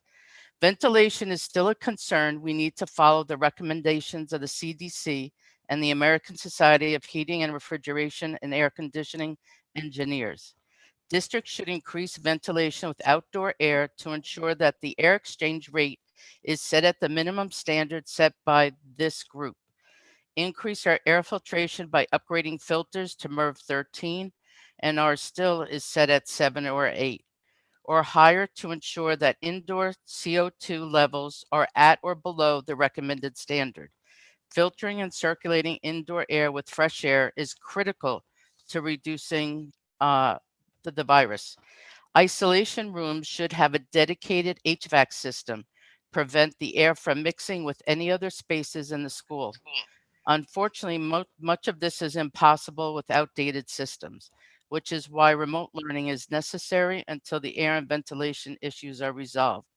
If there was a way, there's a checklist that I have that I could send to make sure that our systems and there's enough ventilation, because that's the main concern, is the ventilation, because our HVAC systems is only heat and there's no incoming air. Some of the windows are broken in the older buildings. So my concern is still for the health and safety of the people that are going into the buildings. And later on, when the kids come back, that's going to be that's my concern. So I would rather be considered a selfish educator rather than a dead martyr. So I really want people to understand that I'm not doing this out of, not getting daycare for parents, because I was a single parent too. I had 2 kids and I had to come up with ideas. But to protect the kids and the staff and the administration, I'm sure feels the same way.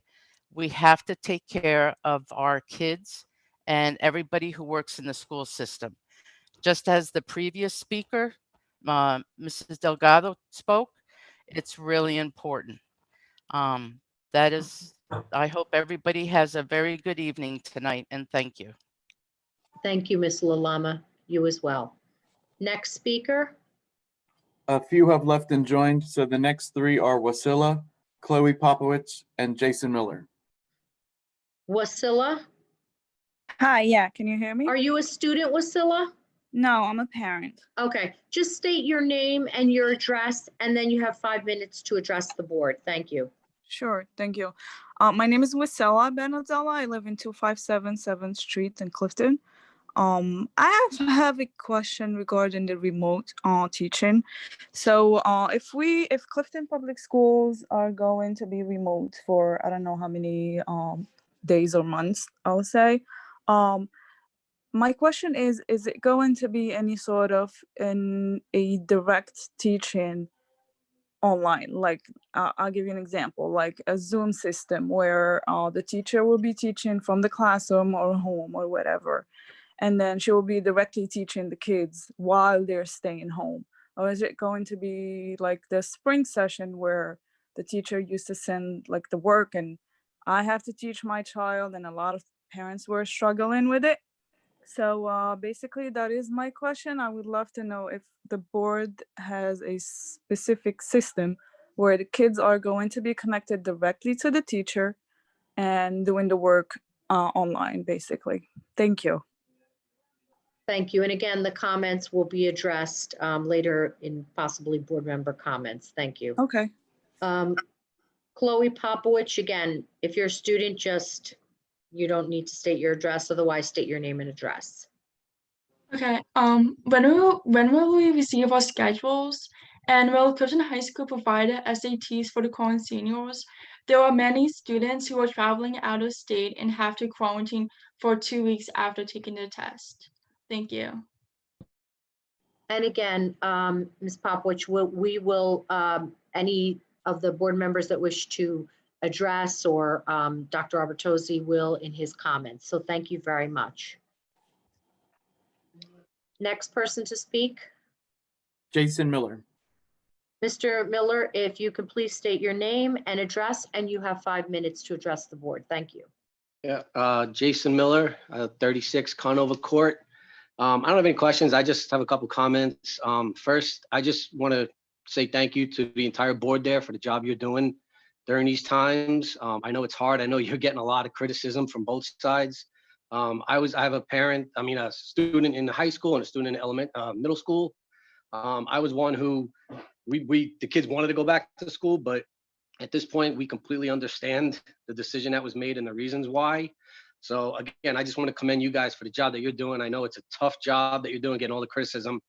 That's first. And second of all, as the HSA Vice President of Christopher Columbus Middle School, I want to congratulate Ms. Gaba on her new position, and just congratulate you guys and say it was a terrific decision to make her the new principal at the school. So that's it. Everybody stay safe. But again, like I said, you guys, I just want to thank you guys, and especially Mr. Robertozzi, the job that he's been doing as the new superintendent. To just keep going, and we'll get through this and get the kids back in school when it's safe for everybody. Thanks. Thank you, Mr. Miller. Anyone else? No, Ms. Danny, I'm not seeing anyone else. Seeing a motion to close the executive portion. Motion by Mr. Pacenti, second by Mr. Abudrabo. Next order of business is board member comments. And I think, is it Ms. Beltram? Is it you that will be next? I don't remember. Yes. Yeah, I went first last time. Okay. So Ms. Beltram, you're muted. If you could unmute. Okay. Guys, I'll keep it quick and sweet tonight. I'm happy that we've been able to come together as a board and work through some of our issues that we had around the openings of the schools. And I'm happy to see that we're going to attempt to have the teachers in the classrooms. I think it will really benefit the children of Clifton. And I really hope we wind up with enough Chromebooks so that everyone can have their own Chromebook as soon as possible, if not for the start of school. I think that'll really be crucial to the continuity of the learning that's going on, and everyone continue to be safe and have a good start of the school year. It'll be here as soon as you know it. I think, 2 weeks. Hope all the staff members gets everything together quickly. And again, the board is here to support everyone, and feel free to call in or email us. We are getting tons of emails, but it's actually great to see the town participating so widely. And that's all I have. Have a good night. Thank you, Ms. Beltram. Mr. Canova? Hey, good evening. First, congratulations to Ms. Gaba. I know you're going to do a great job at CCMS. I'm looking forward to seeing you there. I want to extend my sincerest condolences to former Board of Ed Larry Grasso and his family on the passing of his wife. The family will be in our thoughts and prayers. So this school issue has been pretty much a difficult decision for me because I opted in both surveys to send my kids back. Yet you heard me agree with everyone else and say that people shouldn't go back. And the reason for that is when I took this position, I'm not only worrying about my 2 children, I'm worrying about 11,000 children in the district. And that's a difficult task because you have to take into consideration not only, like in my situation, I have, like I said, 2 children. We live here, me and my wife. I don't have elders in the house with me. So it's not necessarily an issue. But in Clifton, we do have scenarios where people are living with elderly in their homes. They're living with multiple families and multiple family homes. Daycare is an issue. In the past, they may have gone to an aunt's house, a grandmother's house to be watched while mom and dad went to work. So those are all areas of consideration. And if you look at what was presented to us from the Clifton Board of Health, they're basically saying there's an uptick in kids they're in those age ranges from 19 and under. And that's concerning because if there is something that does come up, we don't want to be the ones that mandate someone has to go to school or even put a parent in a position where they could choose for their kids to be in an unsafe environment. So for me, the defer was a difficult choice, but considering it is only a couple of weeks and we could view the climate of what's around us and see what happens in other districts, that's the reason why I decided to go with the defer. So that's just my 2 cents on it. I'd rather be safe than sorry in this scenario. Let's just give it a couple of weeks, as Danny said. It's not really a board decision; it's a superintendent decision. But we are supportive of his decision in that, and we are working well together. We're doing as much as we can, meeting as many times as we can in subcommittees, going over health concerns, going over remote support issues that we just spoke about in the technology minutes. So we're doing the best we can, and we do want to hear from everyone. If you do have issues, definitely reach out to us. We do want to hear all the positions of people. And I just hope we come together in the next couple of weeks and just pull through this and get to our start on October 12th. Thank you. Thank you, Mr. Canova. Mr. Daly? Yes, thank you very much. I'll just be very brief. First of all and foremost, I'd like to congratulate Ms. Gaba on her appointment to being principal of Christopher Columbus. I wish her much success. And when she says it's a great school, I've heard that from many, many other people. So we look forward to you keeping the strong traditions of Christopher Columbus and providing this support to your staff and educating our children to the best of our ability. There's no question these are tough decisions. They're not easy. I'm one that listens more than flaps my jaws, but you do have to, on the whole, I think we've made the right decision. I understand everybody's anxiety. I've had many discussions with their superintendent that there's no substitute for in-classroom learning. And I think most of the educators and parents would agree with that. But we do have to be prudent and wise about what we do. And ultimately, it's the superintendent's decision, but I think we've come to a good enough consensus. There's several of us here on the board who are considered essential workers. And the key to this, as we can all testify, is to practice the right safety measures, and that includes wearing a mask.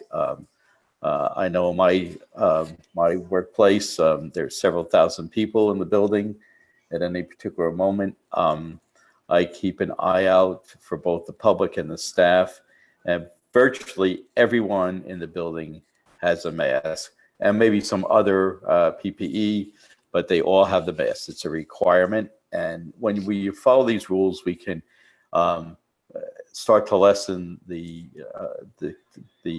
transmission of this disease. So I think we all have a role to play, even if you're not a frontline worker, to understand that.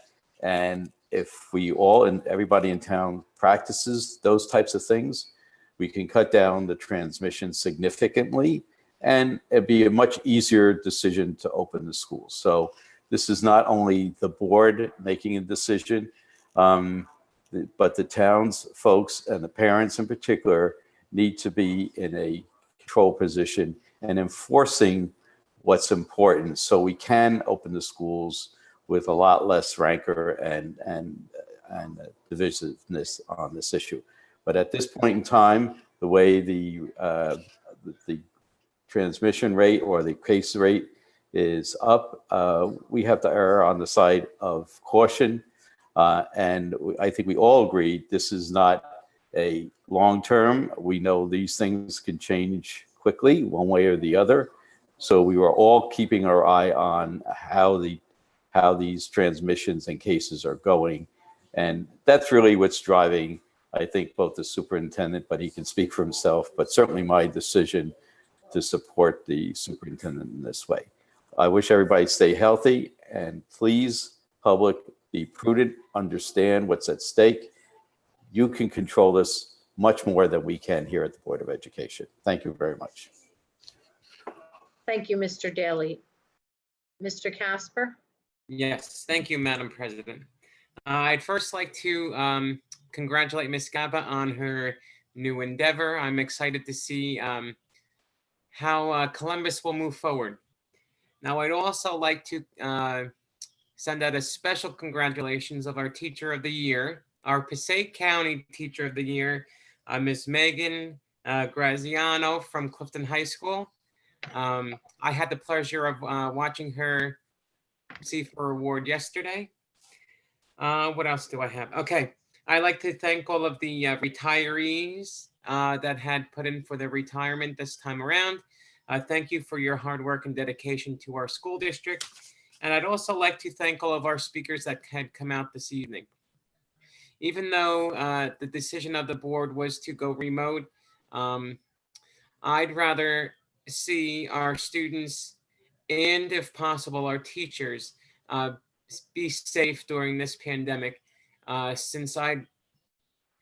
me, I would like to ensure that everyone is safe and that nobody will be hurt or anything during this pandemic.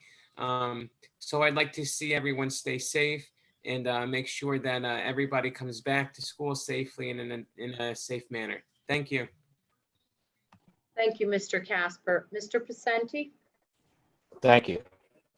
First, I would like to extend my condolences to the Grasso family. Larry was a great board member, supporter, and it's a shame to lose his wife, Laura, who worked for the police department in the Records Bureau for a long, long time. We've known each other most of my career, so condolences to his family, his daughter, and rest in peace. Secondly, I know I've been contacted many times by email about bringing teachers to the classroom. First, let me explain everything properly. I wanted also the students to be in the classroom. Dr. Albertozzi could attest to that. I wanted everything to be open and us moving forward as a district. However, I always said I'll support Dr. Albertozzi and his decisions. He made the decision. He is a superintendent. He runs this district, and all I could do is give my support to him, and that's why I supported him not sending the students. As for the teachers, honestly, I think it's the best learning environment for the situation we're in, and I hope people understand that. I know there's a lot of distractions at home, and if they're in a classroom teaching, we don't have to rely on parents as much as that we have in the past. And that's where my decision lies, and it stands. People need to understand where I am. I've been through this working every day with COVID. Haven't stopped. There was times we didn't have masks prior to knowing how bad this disease is, and we worked through it. I brought it to my family.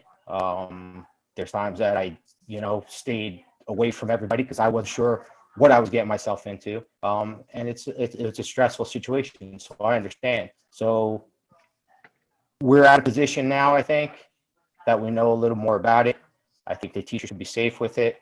We're removing the students. I think they could distance themselves from other teachers. They don't have to share classrooms, and I think it's the way to go. And I'm not gonna be bullied or demeaned through email or texts about why I made my decision. So I stick with that decision, and I hope we all stay safe. I don't want to see anybody get hurt, but again, the best learning environment for this situation for now is bringing the teacher back to the classroom. And I thank you, Robert, for making that decision. That's all I have. Thank you, Mr. Pacenti. Mr. Smith? Yes, I too would like to send my condolences to Larry Grasso and his family on the passing of his wife. Larry is a very good friend, and I know it must be a very difficult time for him and his family, so we send our condolences. Vanessa Gaba, I'd like to congratulate you on your appointment to principal at Christopher Columbus.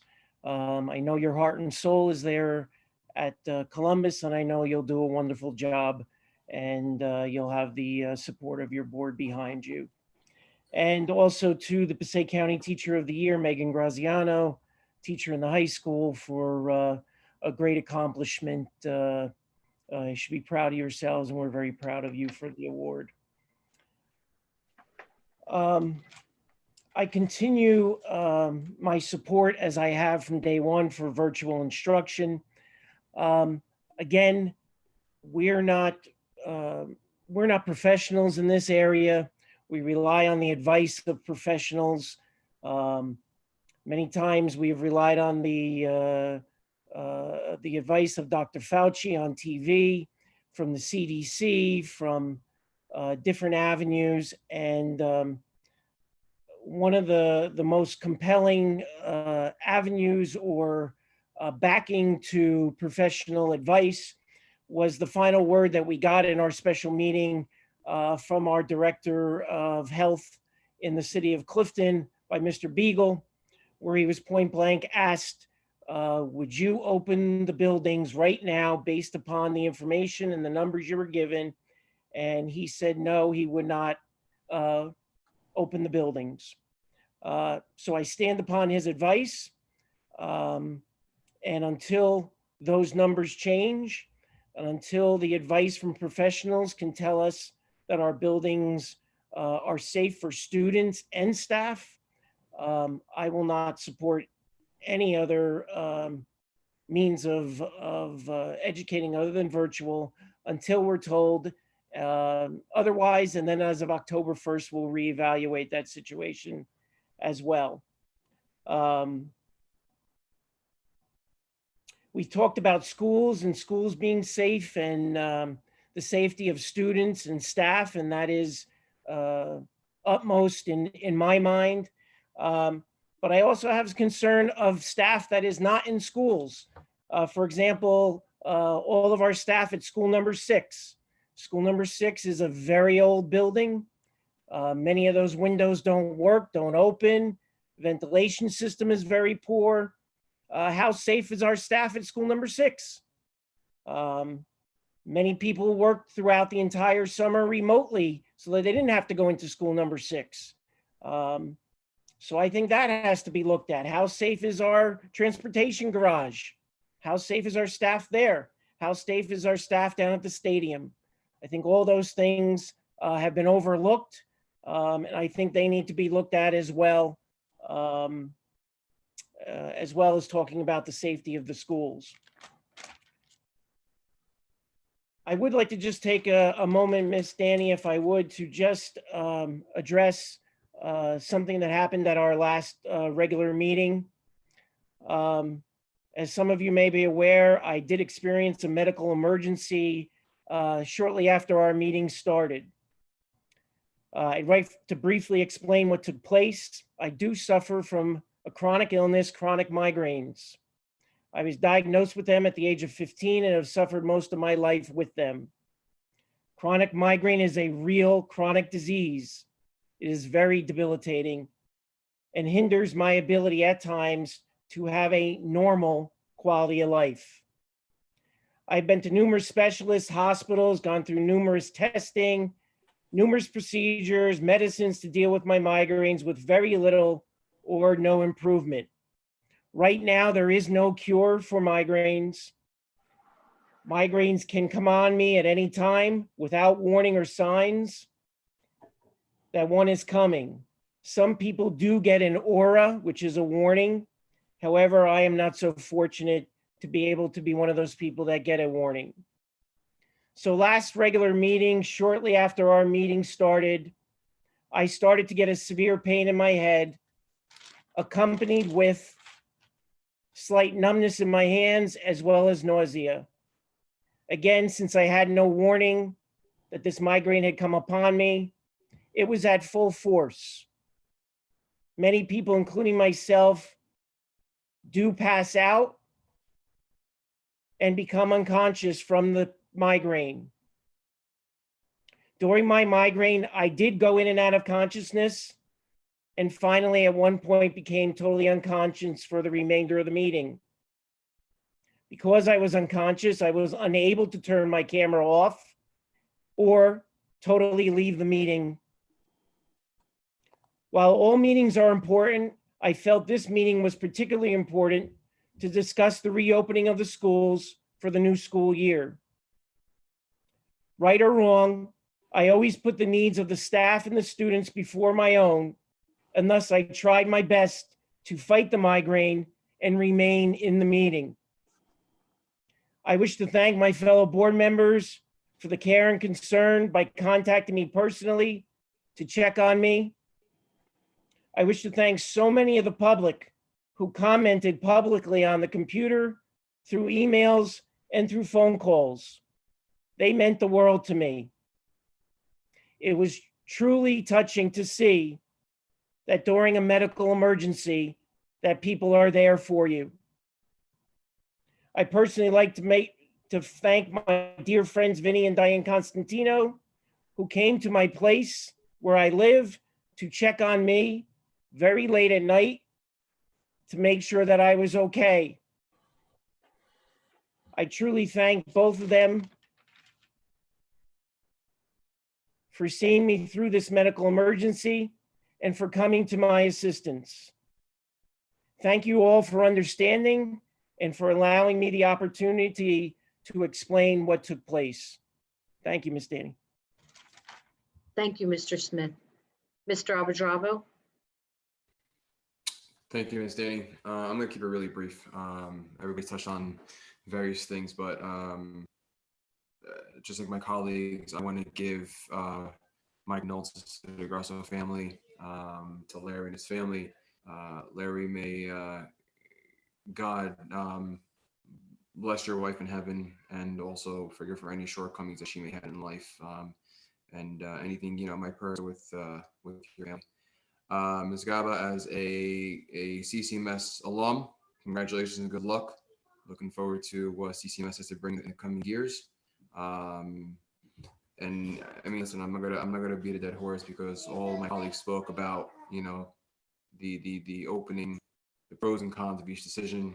We spoke about in the past, so and that's all I have to say. So thank you. Thank you, Mr. Abudravo. Madam Vice Chair Basford? Thank you, President Danny. Deepest condolences to Larry Grasso on the passing of your wife. During this difficult time, we all extend our sympathy to you and your family. God bless her soul, and very sorry for your loss. Miss Gaba, I knew you from Woodrow Wilson. And when I was informed of the promotion and the placement that was going to be awarded to you, I stopped for a moment and I thought, wow, perfect fit. What a success story Christopher Columbus is going to be with your leadership, your guidance, and your professionalism. By the way I exhibited your tenderness, your care, and your diligence to the children at Woodrow Wilson many moons ago, I know this is going to be a home run for the district. So welcome and congratulations in your new position. I am so excited for you. At the last special meeting, there was an issue with one of the speakers, and I had to check with a friend of mine that is what I call a Robert's Rules of Order expert, or an RRO junkie. Before I could get my words out of my mouth, the person on the other end of the phone said, "Judy, you did the right thing. You have the right under page 96 of RRO to control the meeting, to make sure that everybody is going to be respectable to your guests." Bob Forster is a guest, he's a colleague, and he came to the meeting with valuable information. So that's what I did. I apologized in an email. That's it, and that's how I'm going to address it. I did the right thing because under that rule, I have to maintain order, and I have to make sure that our guests are comfortable and not being attacked. So I'm never going to speak about it again. If the person wants to contact me, be my guest. Carlos Rodriguez, interim county superintendent, is leaving. He's retiring. His last day is the 31st of August. I personally am going to miss that man dearly. He's been an asset on the county level and the state level. He's been a friend to this board, and I hope his replacement can fit those shoes as well as he did, because he was an asset to our board. A big congratulations to Megan Graziano, Passaic County Teacher of the Year. What an award to bring to Clifton.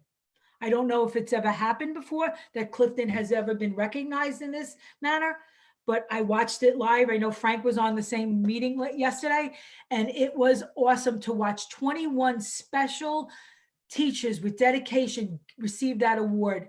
Now, what happens with that award is one of those 21 members get to be the Teacher of the Year for the state of New Jersey. And I hear it's quite the honor, and they have a platform and they get a lot of different accolades from it. And I am so blessed to know that our Clifton's own teacher got that award. So thank you for your dedication to the science department at CHS.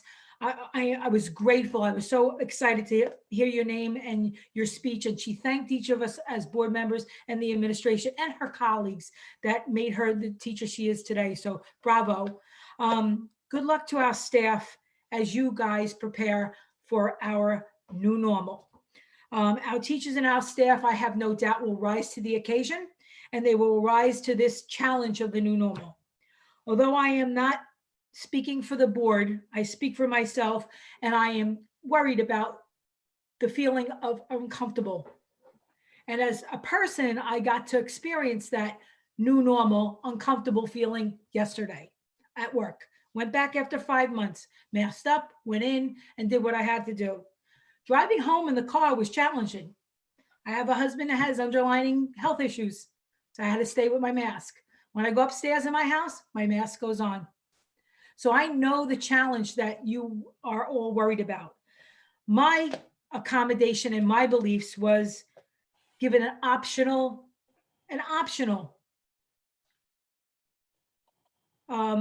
status to people. Let them go in if they want to. I know people want to get back to normal. I know students want to get back to normal. I know staff wants to get back to normal. I know some of the teachers really want to get in there.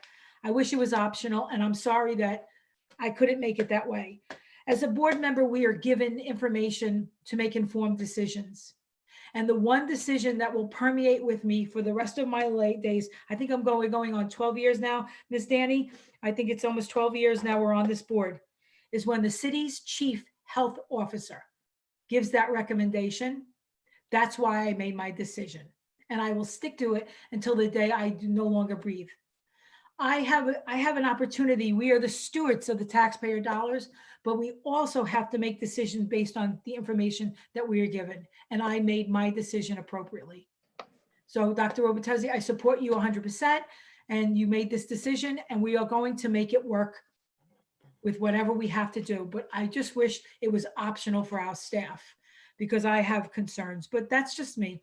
With that being said, congratulations on everybody that's going to start a new year of school. I know it's been challenging for people all over the place. And to a personal note, to my daughter, who has gone above and beyond the call of duty at her resident hall.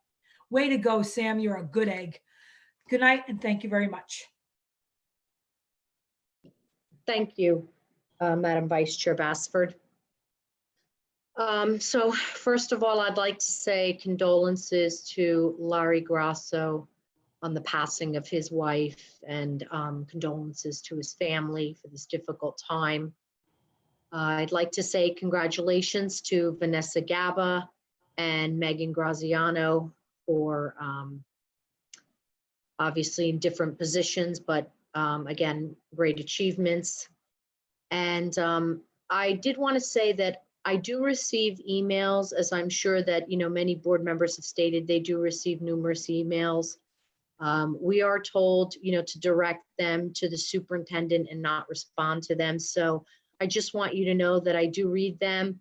I think about what is being stated, anything that needs to be passed along to the superintendent, I do that. And I don't want to speak for, obviously, my fellow board members, but I think that, you know, again, just knowing in the past, they have said the same thing, that when they get emails, if it needs to pass to the superintendent, they do that. Now the reopen. As you all know, I am a teacher in a district. We are currently going into a hybrid. The Governor Murphy, you know, he put it there and said, well, let every school district take a look at locally what their concerns are and open based on what their local concerns are. And so pretty much we always just get guidance last minute, and that's led to a lot of these issues because it's last minute, and then, you know, we don't want to just put in staff and children based on what we see locally is happening. I'm an educator. I feel for my fellow educators.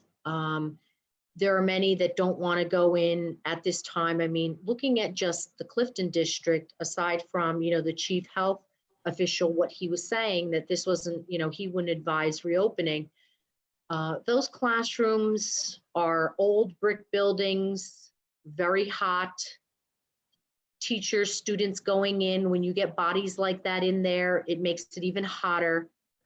And yes, we know what we signed on as educators, which is obviously it's a hot building, and we would go into those hot buildings and not complain and make any issue of it. But to be in there with PPE gear when it is so hot and with students, you know, that just, I'll just say, to me, that's just, it's just inhumane. And so, you know, I am fully supportive of looking at it in October. It's cooler. You can open up the windows. I mean, you go into the hot building now and you open up the windows, it's stagnant. And again, I have asked my fellow board commissioners to go in there with me, with how many, I think the maximum would be 15 in a room. It's 15 of us, whoever wants to go in. Maybe some of those parents that would like to reopen, would like to experience it just for themselves, because, you know, sometimes experiencing is best way. And, you know, let's go ride the bus. Let's, you know, sit in the classroom, bring our computers and, you know, our little snack or whatever, and experience the whole day and, you know, see how it is. Again, I mean, when you are sweating, it's really hard. I mean, it's easy for everyone to say when you're in air conditioning, but when you're not in air conditioning, I know that at board meetings, when it got really hot in that boardroom, and that's nowhere near what a September building is, there were board members, I'm not saying these board members specifically, there were board members that were complaining, it is hot in here. And it was nowhere near September. So I just feel it's very inhumane. If it was up to me, you know, I would make it optional for those that want to go into a building. There are many teachers that do want to go in the building. There are many teachers that want to have in-person. You know, if the teachers want to be in the building and they want to teach from there, there's less distractions for them. I would not be opposed to that. Again, I leave it up to the superintendent to decide, because again, I casted my vote, you know, to hire him. So I trust what he will do and, you know, his guidance. And he has been an educator. He's come up the ranks, so he understands how it is. He's walked those halls. He's walked the buildings. He knows his staff. And, you know, happy staff equals success in, you know, for the students. It's all better for the students. I mean, disgruntled employees, I don't even want to tell you, you know, what happens with disgruntled employees. So again, I think that, you know, in my opinion, I'm happy that we have done the remote because it's very, very hot, and with the poor ventilation in the buildings and everything. And with the numbers going up and some of the students, again, they can transmit it. I am, you know, I am fine with what I had voted on for the reopen to be remote. Again, I know you can't please everybody, and I know that there are people that are upset. And when this happened in March, it was unprecedented. And we didn't complain as teachers. We didn't say we're not going to do anything. Were there teachers that maybe did nothing? Were there principals that did nothing? Were there vice principals that did nothing? Of course. There are always, you know, terrible teachers, as there are terrible cops, as there are terrible firefighters, as there are terrible dentists, as there are terrible doctors. Need I go on? But then there are also those that are great and that go above and beyond and do what is above and beyond. So again, I know it's not the ideal situation. I know for myself, I wish there was just a vaccine and we could all just get back to normal. But it's not. It's easier for me to go into a classroom to teach the kids. I have everything set up. I'm a, you know, veteran teacher of 18 years, and I know how to go. This is a totally different new normal. I have to redo my lessons, scrap them, do everything. It would be easier to go into the classroom and just teach 5 days a week. But again, I can understand those concerns of others who have, you know, compromised immunity.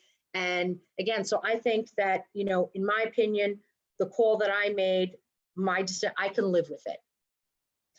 And so in regards to it's coming to the end of summer, it's just a few more days left. Students, staff, enjoy, have a great rest of the summer. And, you know, enjoy your Labor Day, and, you know, we'll see you in the new normal. Thank you, Dr. Robert. Thank you, Madam President. I'd like to make a few superintendent comments and then a couple minutes to answer some of the questions that came up tonight, and I'll probably ask Janina to help me with a couple of those answers. So first and foremost, Megan Graziano, congratulations. Everyone should know that this is the first time a teacher from Clifton has been named the Passaic County Teacher of the Year. It's the first time in our history. So not only is it an incredible accomplishment in and of itself, but it's something that hasn't been done before in Clifton. So Megan now is one of 21 in the state. One of those teachers will be named the State Teacher of the Year. Well, what does that mean? Well, obviously it's a great honor being named the State Teacher of the Year, but Megan would also get a car. She would get a wardrobe allowance, and then, and this is kind of the worst part for the district, she actually would get a year away from the district to work for the New Jersey Department of Education as an ambassador. So that's kind of the bad part. You're named Teacher of the Year, and if you win, though, you have to leave the classroom for a year. But it would be a great experience, and we're certainly rooting for Megan to not only represent Clifton, but to represent the entire state. Congratulations, Megan. We're truly, truly proud of you. Some other news this week: Governor Murphy introduced the revised budget for the state. And as of now, there are no additional cuts to K-12 education. That is good news. We hope that continues. As this board knows, and I think most of the community knows, we already took a $5.3 million reduction in state aid that we were expecting. So any more could have been disastrous. As of now, that's not happening, thankfully. Yesterday, we started our new teacher orientation. And this year, for the first year, it's a 3-day orientation. So yesterday, I had the opportunity to welcome 54 new teachers to our district. They're going to have 3 days of training that includes all sorts of things like Google Meets, the whole Google suite, our PBSIS program. They'll get some curricular instruction, learn about HIB, learn about our Linkit, where our student data is. They're also going to have a workshop on cultural awareness, with Clifton being one of the most diverse cities in the state. So it was really nice to see these teachers. And I want to just share with everyone the advice that I gave them. It's the advice that I give all new teachers. And there's 3 things. The first thing I tell new teachers is build relationships first. Build relationships with your students first. And I know it's going to be a little more difficult this year because they're starting the year remote. But I will tell you, the first few days of school, I don't even worry about content.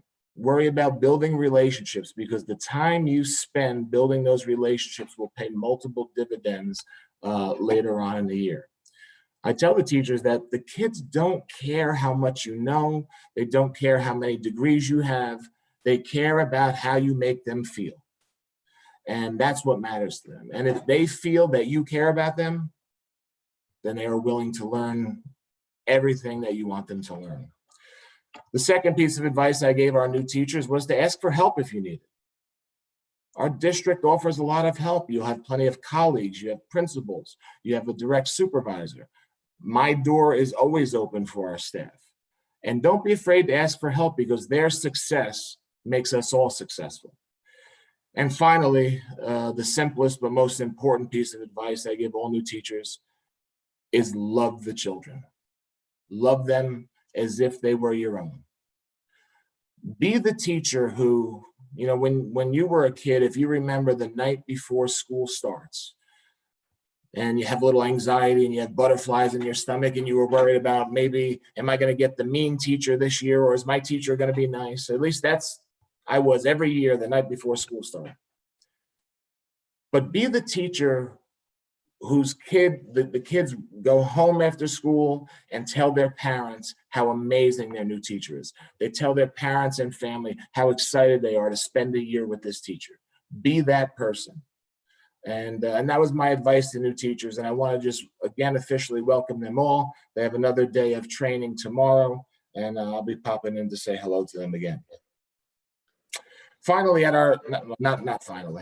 addition to, at our last town hall meeting, there were some questions that came up that we didn't get a chance to answer that night. A lot of those answers have been updated on our FAQ, our frequently asked questions, on our website. So any parents who have questions about our planned reopening can look at that document first. They have most of the answers. But if you have a question, please, your best resource is first the classroom teacher, who you won't know who that is yet, but your building principal. If you send an email or call your building principal, they will respond and they will get back to you with any questions that you may have. Before I answer the parent comments for tonight, I want to address something that's been bothering me a little bit. I'm the superintendent, and I'm hired to run the day-to-day operations of the district.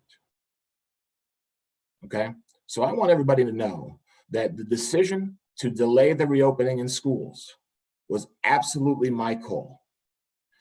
But if anyone thinks that a decision of that magnitude, that I wouldn't ask for the support of the board, then they must not understand how difficult a decision it is.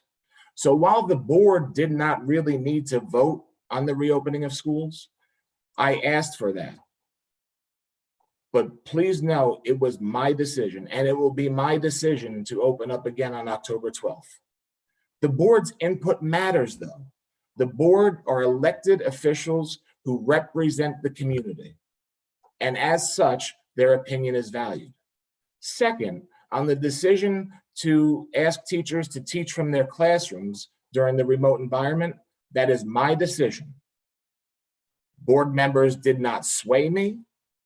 It was absolutely my decision. It's what I feel is best. I feel that it is the next step in our evolution to a full reopening. Why teachers in the classroom? Well, first and foremost, I think it's much easier when a teacher's in their classroom, they have all their supplies. I think it's better for our children to see the teacher in their classrooms.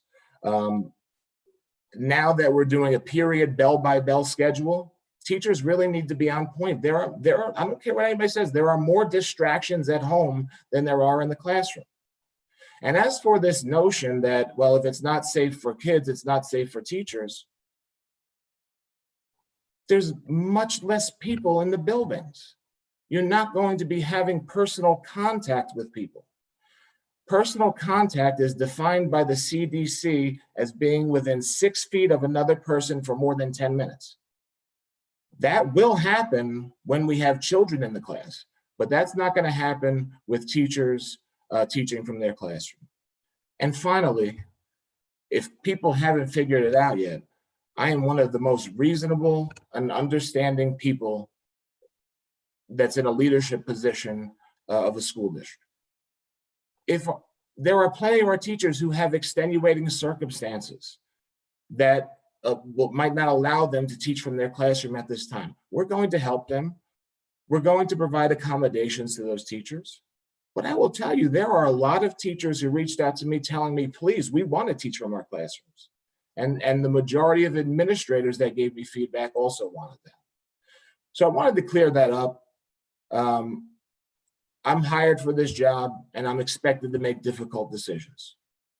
I've made more difficult decisions this summer that have caused me stress and anxiety than I have in 7 years as a superintendent, but that's what I signed up for.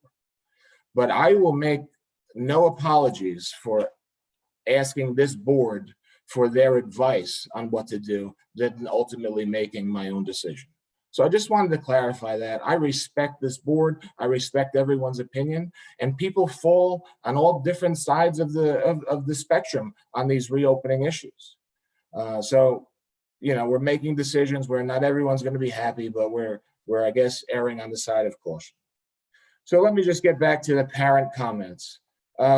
Mrs. Kusilevich, could you address the issue that Max Rubin brought up about the printing and school supplies? I believe the answer to the printing is we're going to have most of our students utilizing the Google Classroom instead of printing out documents. Correct. The vast majority of our lessons, particularly when we're fully remote, but also even when we come back in person, we are going to be maximizing and leveraging Google Classroom, the ability to submit assignments and complete work using Google Docs, Google Sheets, and Google Forms. So every teacher has a Google Classroom and their students will submit the work through that classroom. So there will be rarely, if any, need to print out work.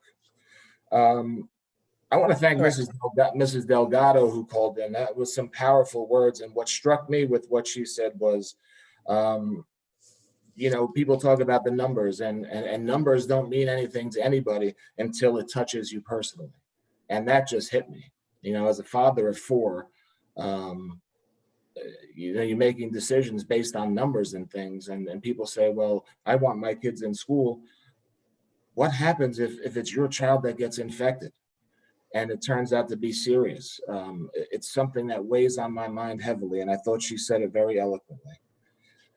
Mrs. Kusilevich, could you address the pre-K? Well, first of all, I know you've done it a million times already, but could you just address very briefly the difference in the virtual learning that will take place in September versus what we did last spring? And then if you could address the specific questions in regard to the pre-K and kindergarten. In the spring, everybody was learning what to do, and we learned a lot of valuable lessons.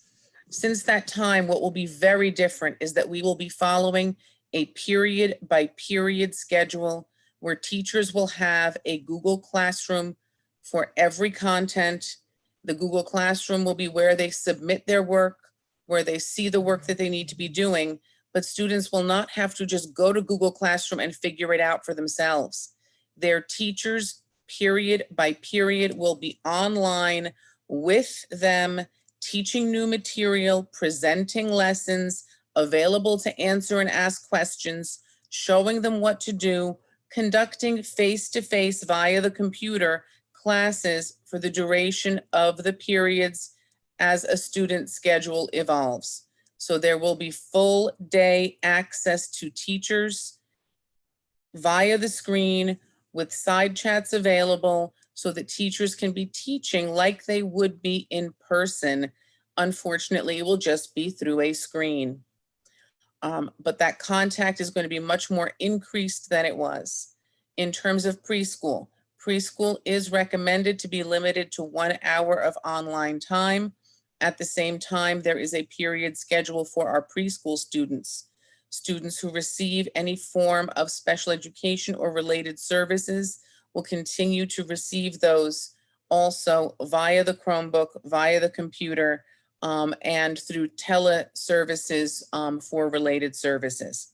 So this is going to be a much more online, full-time, face-to-face instructional process, even starting fully remote. Thank you, Mrs. Kusilevich. And Chloe Popovich asked about when the students would be receiving their schedules. I believe that's going to be in the parent portal on Friday, September 4th.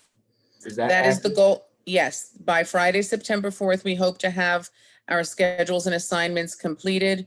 As you know, with this change to fully remote, as well as changing parent choices, we have had to be revising and rebuilding master schedules at all grade spans. But the goal is to have it posted on the parent portal prior to the start of school by that weekend. What that means for all of our parents who might be tuning in, you'll get an email through Blackboard that says the parent portal is open. When you log into that parent portal, a goal of mine from a year ago was to get rid of all those papers that you had to sign off of on the first day of school. So all of the things that you normally sign off, all the emergency forms, the publicity request forms, things like that, you're going to log into the parent portal and you'll be prompted to read the student code of conduct and sign that you've seen it. And you'll be able to do all those forms. And then you won't be able to access your child's schedule until you've acknowledged reading and signing those forms. So that was a goal I set last year. Hopefully that's coming to fruition, and the target date is next Friday, September 4th. And Chloe Popovich also asked about the SATs. Chloe, the short answer is if we are in person in school, we will do everything that we can to host the SATs. The issue with the September test was we didn't have enough proctors that signed up to give the test. And we were also concerned about being one of the only test sites that were open. We were concerned about people coming from all over in other states and loading up our building. I would be more comfortable hosting the SATs when we're fully reopened. So that's the short answer. And that concludes my comments tonight, Ms. Danny. I'm not sure if I got all the questions, but if there's anything else, you can remind me. Thank you. Thank you, Dr. Robertosi. The next order of business will be new business. Does anyone, Mr. Pacenti, you have some new business? Yeah, I just have one thing. And just not to be a hypocrite of myself, in my opinion, because obviously Dr. Robertosi said it was his ultimate decision.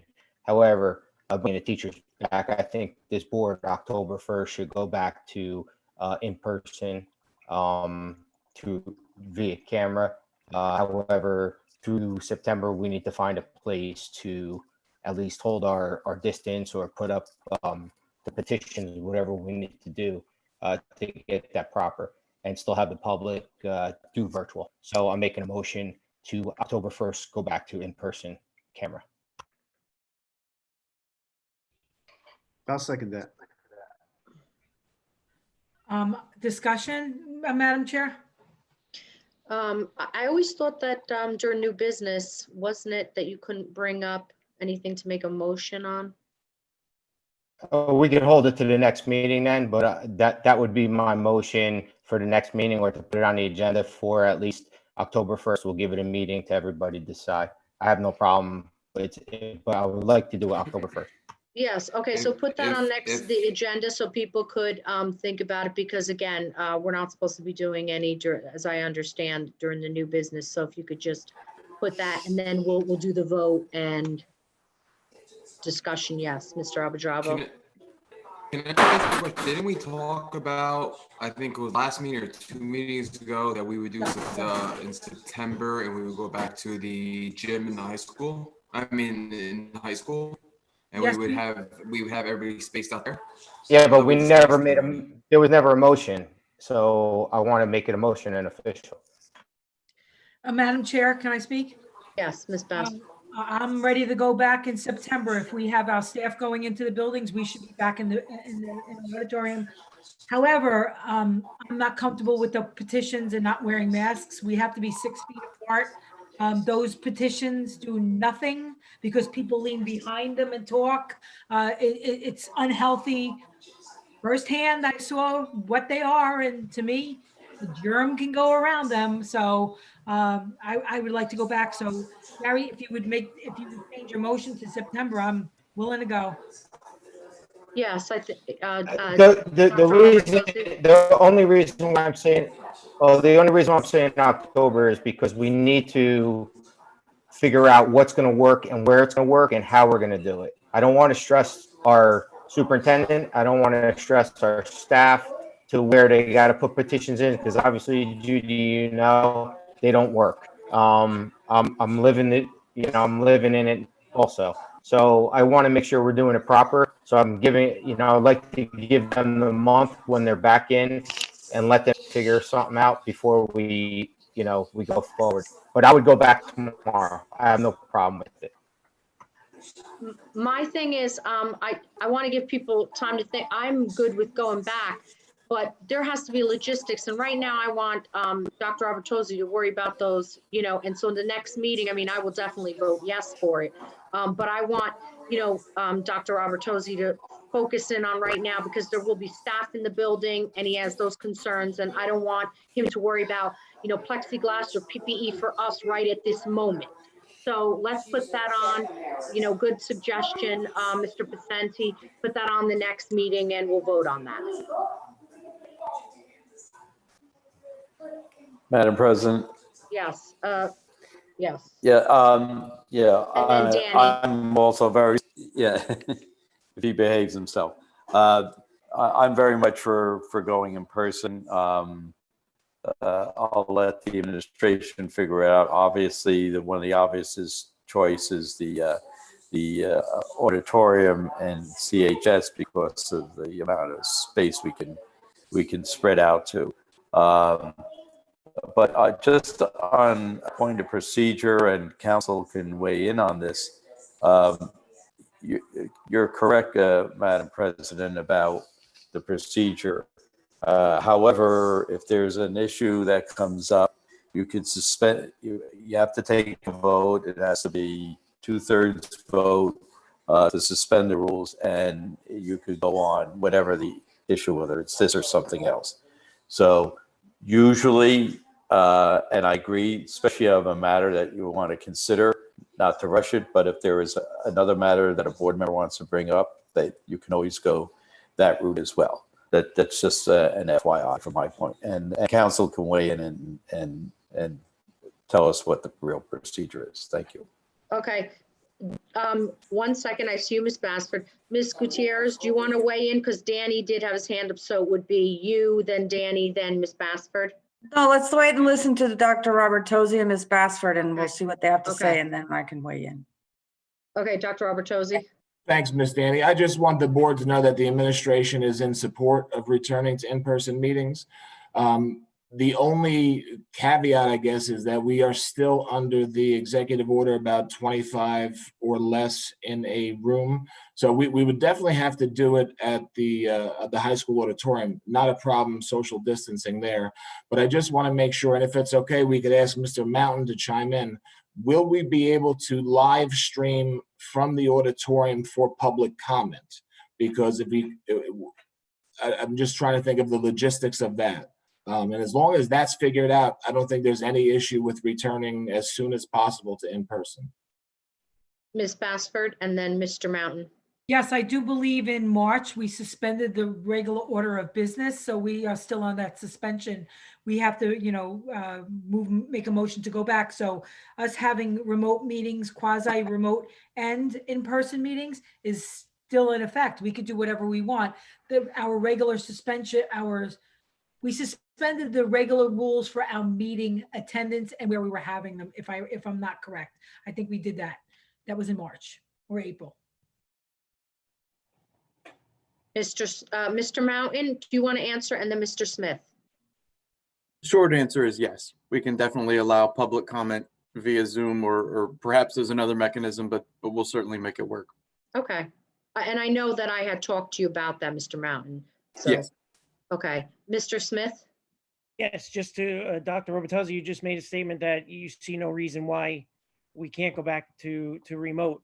I just presume that any board member who feels they have a compromised health and do not agree with that there would be a avenue for a board member to participate remotely.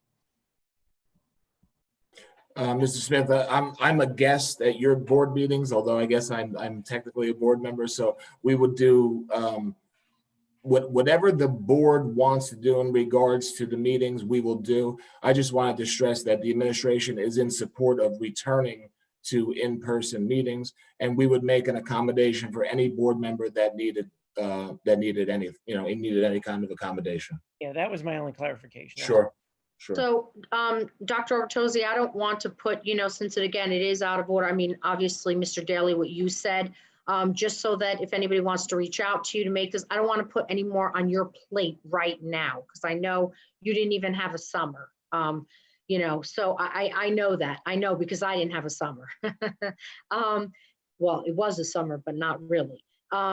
So, again, put that on. People can process, think about what if anybody needs an accommodation or anything, and then good suggestion, Mr. Pacenti. Okay? So, Ms. Danny, I just want to be clear. I want to clarify.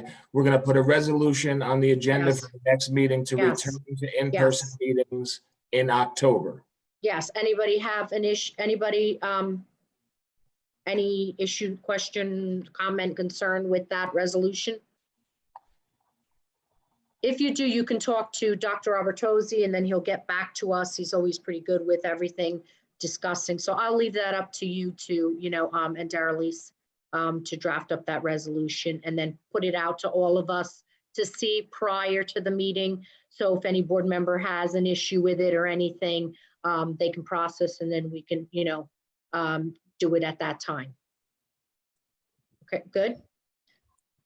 Yes, Ms. Gutierrez. Just a quick comment, not a legal comment, but I was just at a board meeting recently with another client where the board members, the administration, and I were there in person in the cafeteria, separated more than 6 feet, seated more than 6 feet apart, wearing masks, and everybody had a laptop in front of them and was in a Zoom meeting. And so the public was also in the Zoom meeting.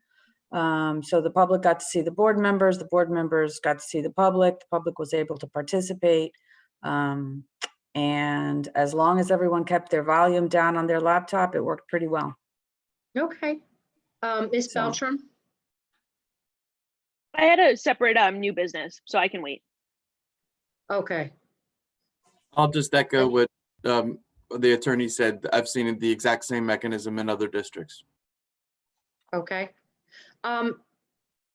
I just want to bring up a new business. I did actually email it's not new business, it's sort of old business, and I did email all of the board members. And so I just wanted to say that the professional service committees can resume And so there is the auditor. On the auditor, Ms. Beltram was the chair.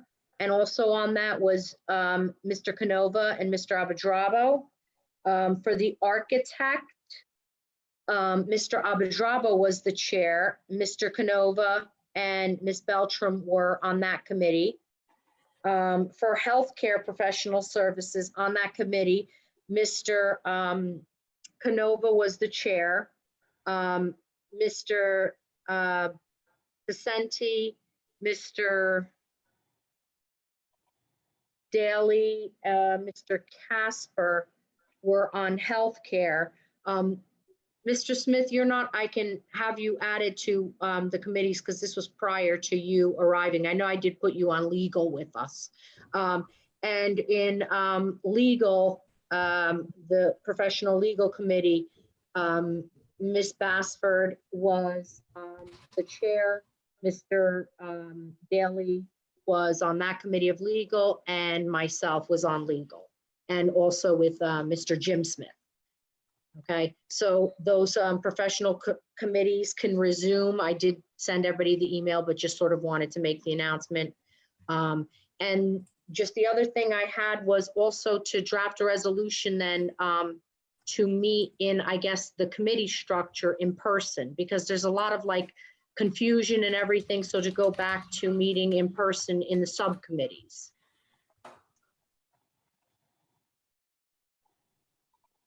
A resolution for the subcommittees for next. Should that be done next meeting also? Yes, no, yes, that's what I'm saying. Next meeting. I didn't mean this meeting. I meant to put that a resolution, Ms. Gutierrez, a resolution for the subcommittees to reconvene in person as well. Okay. No problem. I have a question about that.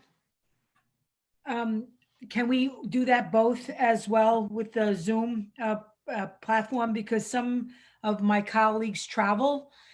They have odd hours, odd working hours. So if we can make that accommodation for some of the members to appear in a Zoom, in a committee meeting or in person, would be very helpful to everybody that has very odd working conditions and very odd working hours. So I know it was helpful to me because I took my lunch sometimes at 10 o'clock in the morning when we had a meeting, and I worked it around my work schedule, and it really helped me out to be able to participate more now than I've ever have in the past. So if we can kind of do that quasi form, I would appreciate that. I'll probably make the committee meetings, but I'm sure other people on this board would like to think about that as well. If they're not home or if they're away on a small vacation, they can access it from one of their other homes. I think that would be a way to go, because like Jim said, we have to give everybody accommodation. So that would be a thought. I only have one issue with them today. With my job. I can't do a committee meeting while I'm at work. You know, those are little issues that I have. I don't have a problem Zooming, but the meetings, I appreciate if they could be after 4 o'clock. Doing it in the middle of the day, unfortunately, you know, it's hard for me. Well, then I think you have to make the same accommodations for the board meeting. The same thing, because it's only fair. Because there's some, you know, I mean, sometimes if I have to get up early, I'm going in school person, you know, teaching kids. So sometimes running late, I mean, I want to have the option if I'm, you know, if it's going to be a long night, to do a Zoom remote. I mean, it's only fair. Lucy, there's a lot of boards up and down the state of New Jersey, from Cape May County up to Sussex, that are offering a dual accommodation, both in public and via whatever platform you guys choose it to be.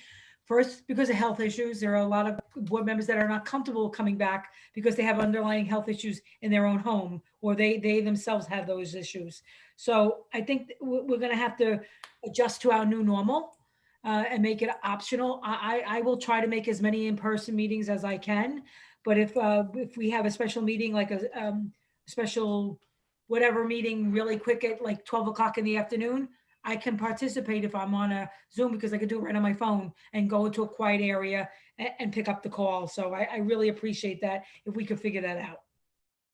Yeah, I know. That's what I'm saying, but that's what I mean. I think that, it has to be across the board even, because again, there's a lot of things that are not normal about this. And so people have waited, you know what I mean? So again, if we draft the resolution, then both resolutions have to include something of, not just an accommodation of, again, if the person can't make it. So what I Yeah. think we need to do is just take a look at the policy, because that's all we have to do is just take a look at how the policy is written to allow for virtual meetings. Because the issue for the virtual meeting is for the public board meeting, where the public gets to see you. That has nothing to do with the committee meetings, because the committee meetings, you can structure them however you want to do that, because it's not a quorum. It's not a meeting where you're going to take any action. It's really just a meeting. It's a committee meeting. So you could do it on the phone, you could do it in person, you could do it, some people in person, some people on the, however it makes sense for that particular committee. The big issue is just how you handle your public board meetings. And while we're still under an emergency, a health emergency, then you still have the ability to do them virtually, in person, some people coming in virtually, depending on their particular needs. So we'll make sure that we look at the policy and work that in so that it's clear that everybody has that option. Yes? Right? Yes. Thumbs up? Okay. Okay, Ms. Beltram, you had new business, something that was different. Yes, I did. So I had something to bring to the board's attention. I'm not sure if everyone has seen in the news about the unreported child abuse claims. So we're down 51%. It might have increased because that latest number was from July. And I was wondering through you, Madam President, to Dr. Ozotosi, if we've thought about bringing in the Passaic County Critical Response Unit or something like that to speak to teachers about how to identify abuse over a live stream, so that perhaps we could help some of our children who might be falling into a lost group that would normally be reported if they were in in-person school, but now since they're virtual, might go unreported. Very good point, Ms. Beltran. So every year we're required to review with our staff the child abuse and neglect policy that the board has and reporting procedures. But it's a good point you bring up.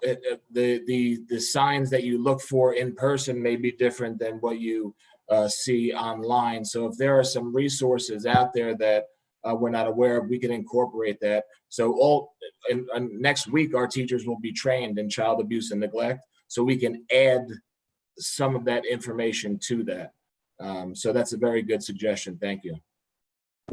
Thanks. Any other board members have new business? Ms. Danny, I do. Yeah, as I remarked during my report on the Finance Committee minutes, we all know the state has dealt this worst hand possible in how to handle our issues. I would strongly, and the procedure as has been otherwise, and Dr. Robertosi could correct me if I'm wrong here, and Mike Busey, that is. They're trending to, you can only revise your long-term facilities plan once a year, and we can't spend any money out of our capital reserve unless it's in the long-term facilities committee. And the nomenclature of long-term facilities plan is kind of a ridiculous wording, for lack of a better description. It's merely something that the board wants to spend the money. Now, all the money in our capital reserve is all our local money. And I don't mind amending, because it as projects come up, we might have a project that comes up in a month that we need to do that's been brought to our attention. And we shouldn't be getting dinged because it comes up and we have the money available, or we got a great price on some project we all want to do. In business, you have to be fluid. And this crap about, and I use that word to emphasize the issue here, about we can only do it once a year before the budget, is just that. It's ridiculous. Now we're told in this chaotic thing, we got to strictly hold to these rules, otherwise you can't do this. So we want to spend the $588,000 on a project that we all want to do, but no, you can't because you can't. And that is total crap. And whether we have to do a resolution at another time, that's fine. But I think we need to send a letter to the Commissioner of Education with copies both to the governor and our 3 legislative representatives, saying that we strongly object to this. So the Department of Education needs to do whatever they need to do to let us spend this money. This is our money. This is taxpayer money. We are elected to do the public's work for the citizens and students of the city of Clifton, and to just play with our budget when they screw us on money left and right is horrendous.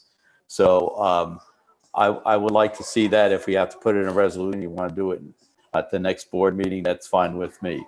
But everybody knows me, how I am with money and how our budget works. So I think this is something we can all get behind, and we need to continue to press these points.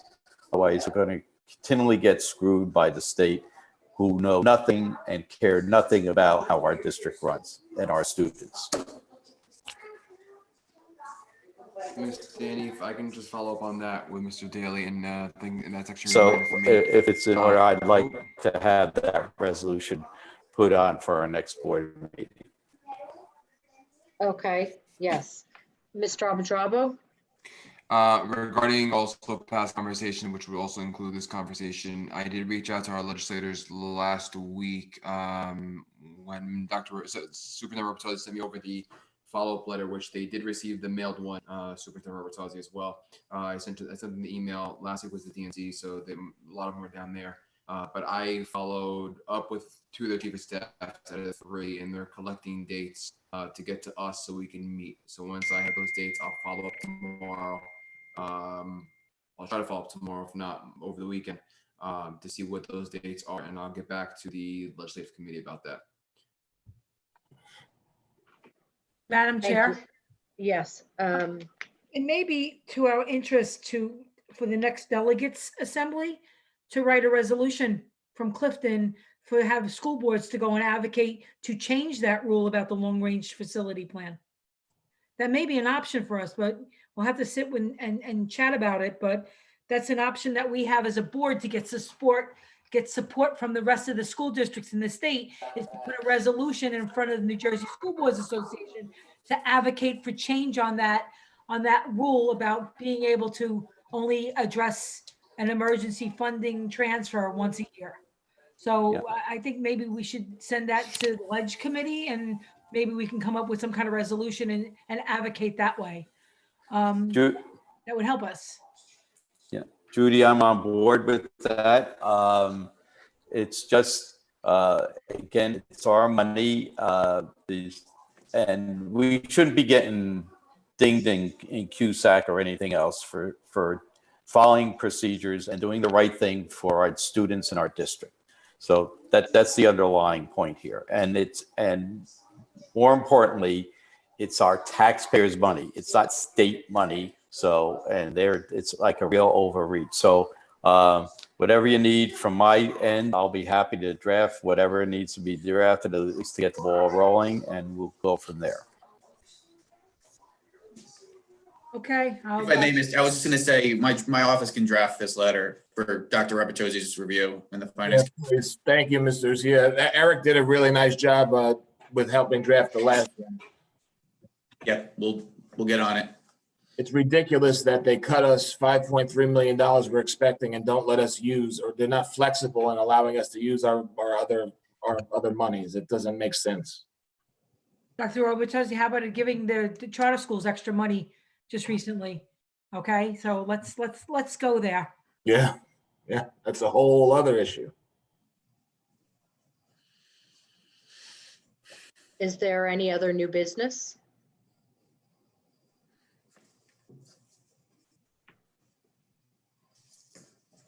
So seeing none, next order of business is executive session. Do we have any executive session? Okay. Seeing none, motion to adjourn. Second. Motion by Mr. Pacenti, second by Mr. Casper. All in favor? Aye. Aye. Opposed? Meeting adjourned. Good night, everyone. Good night, everybody. Everyone. Good night. Good night.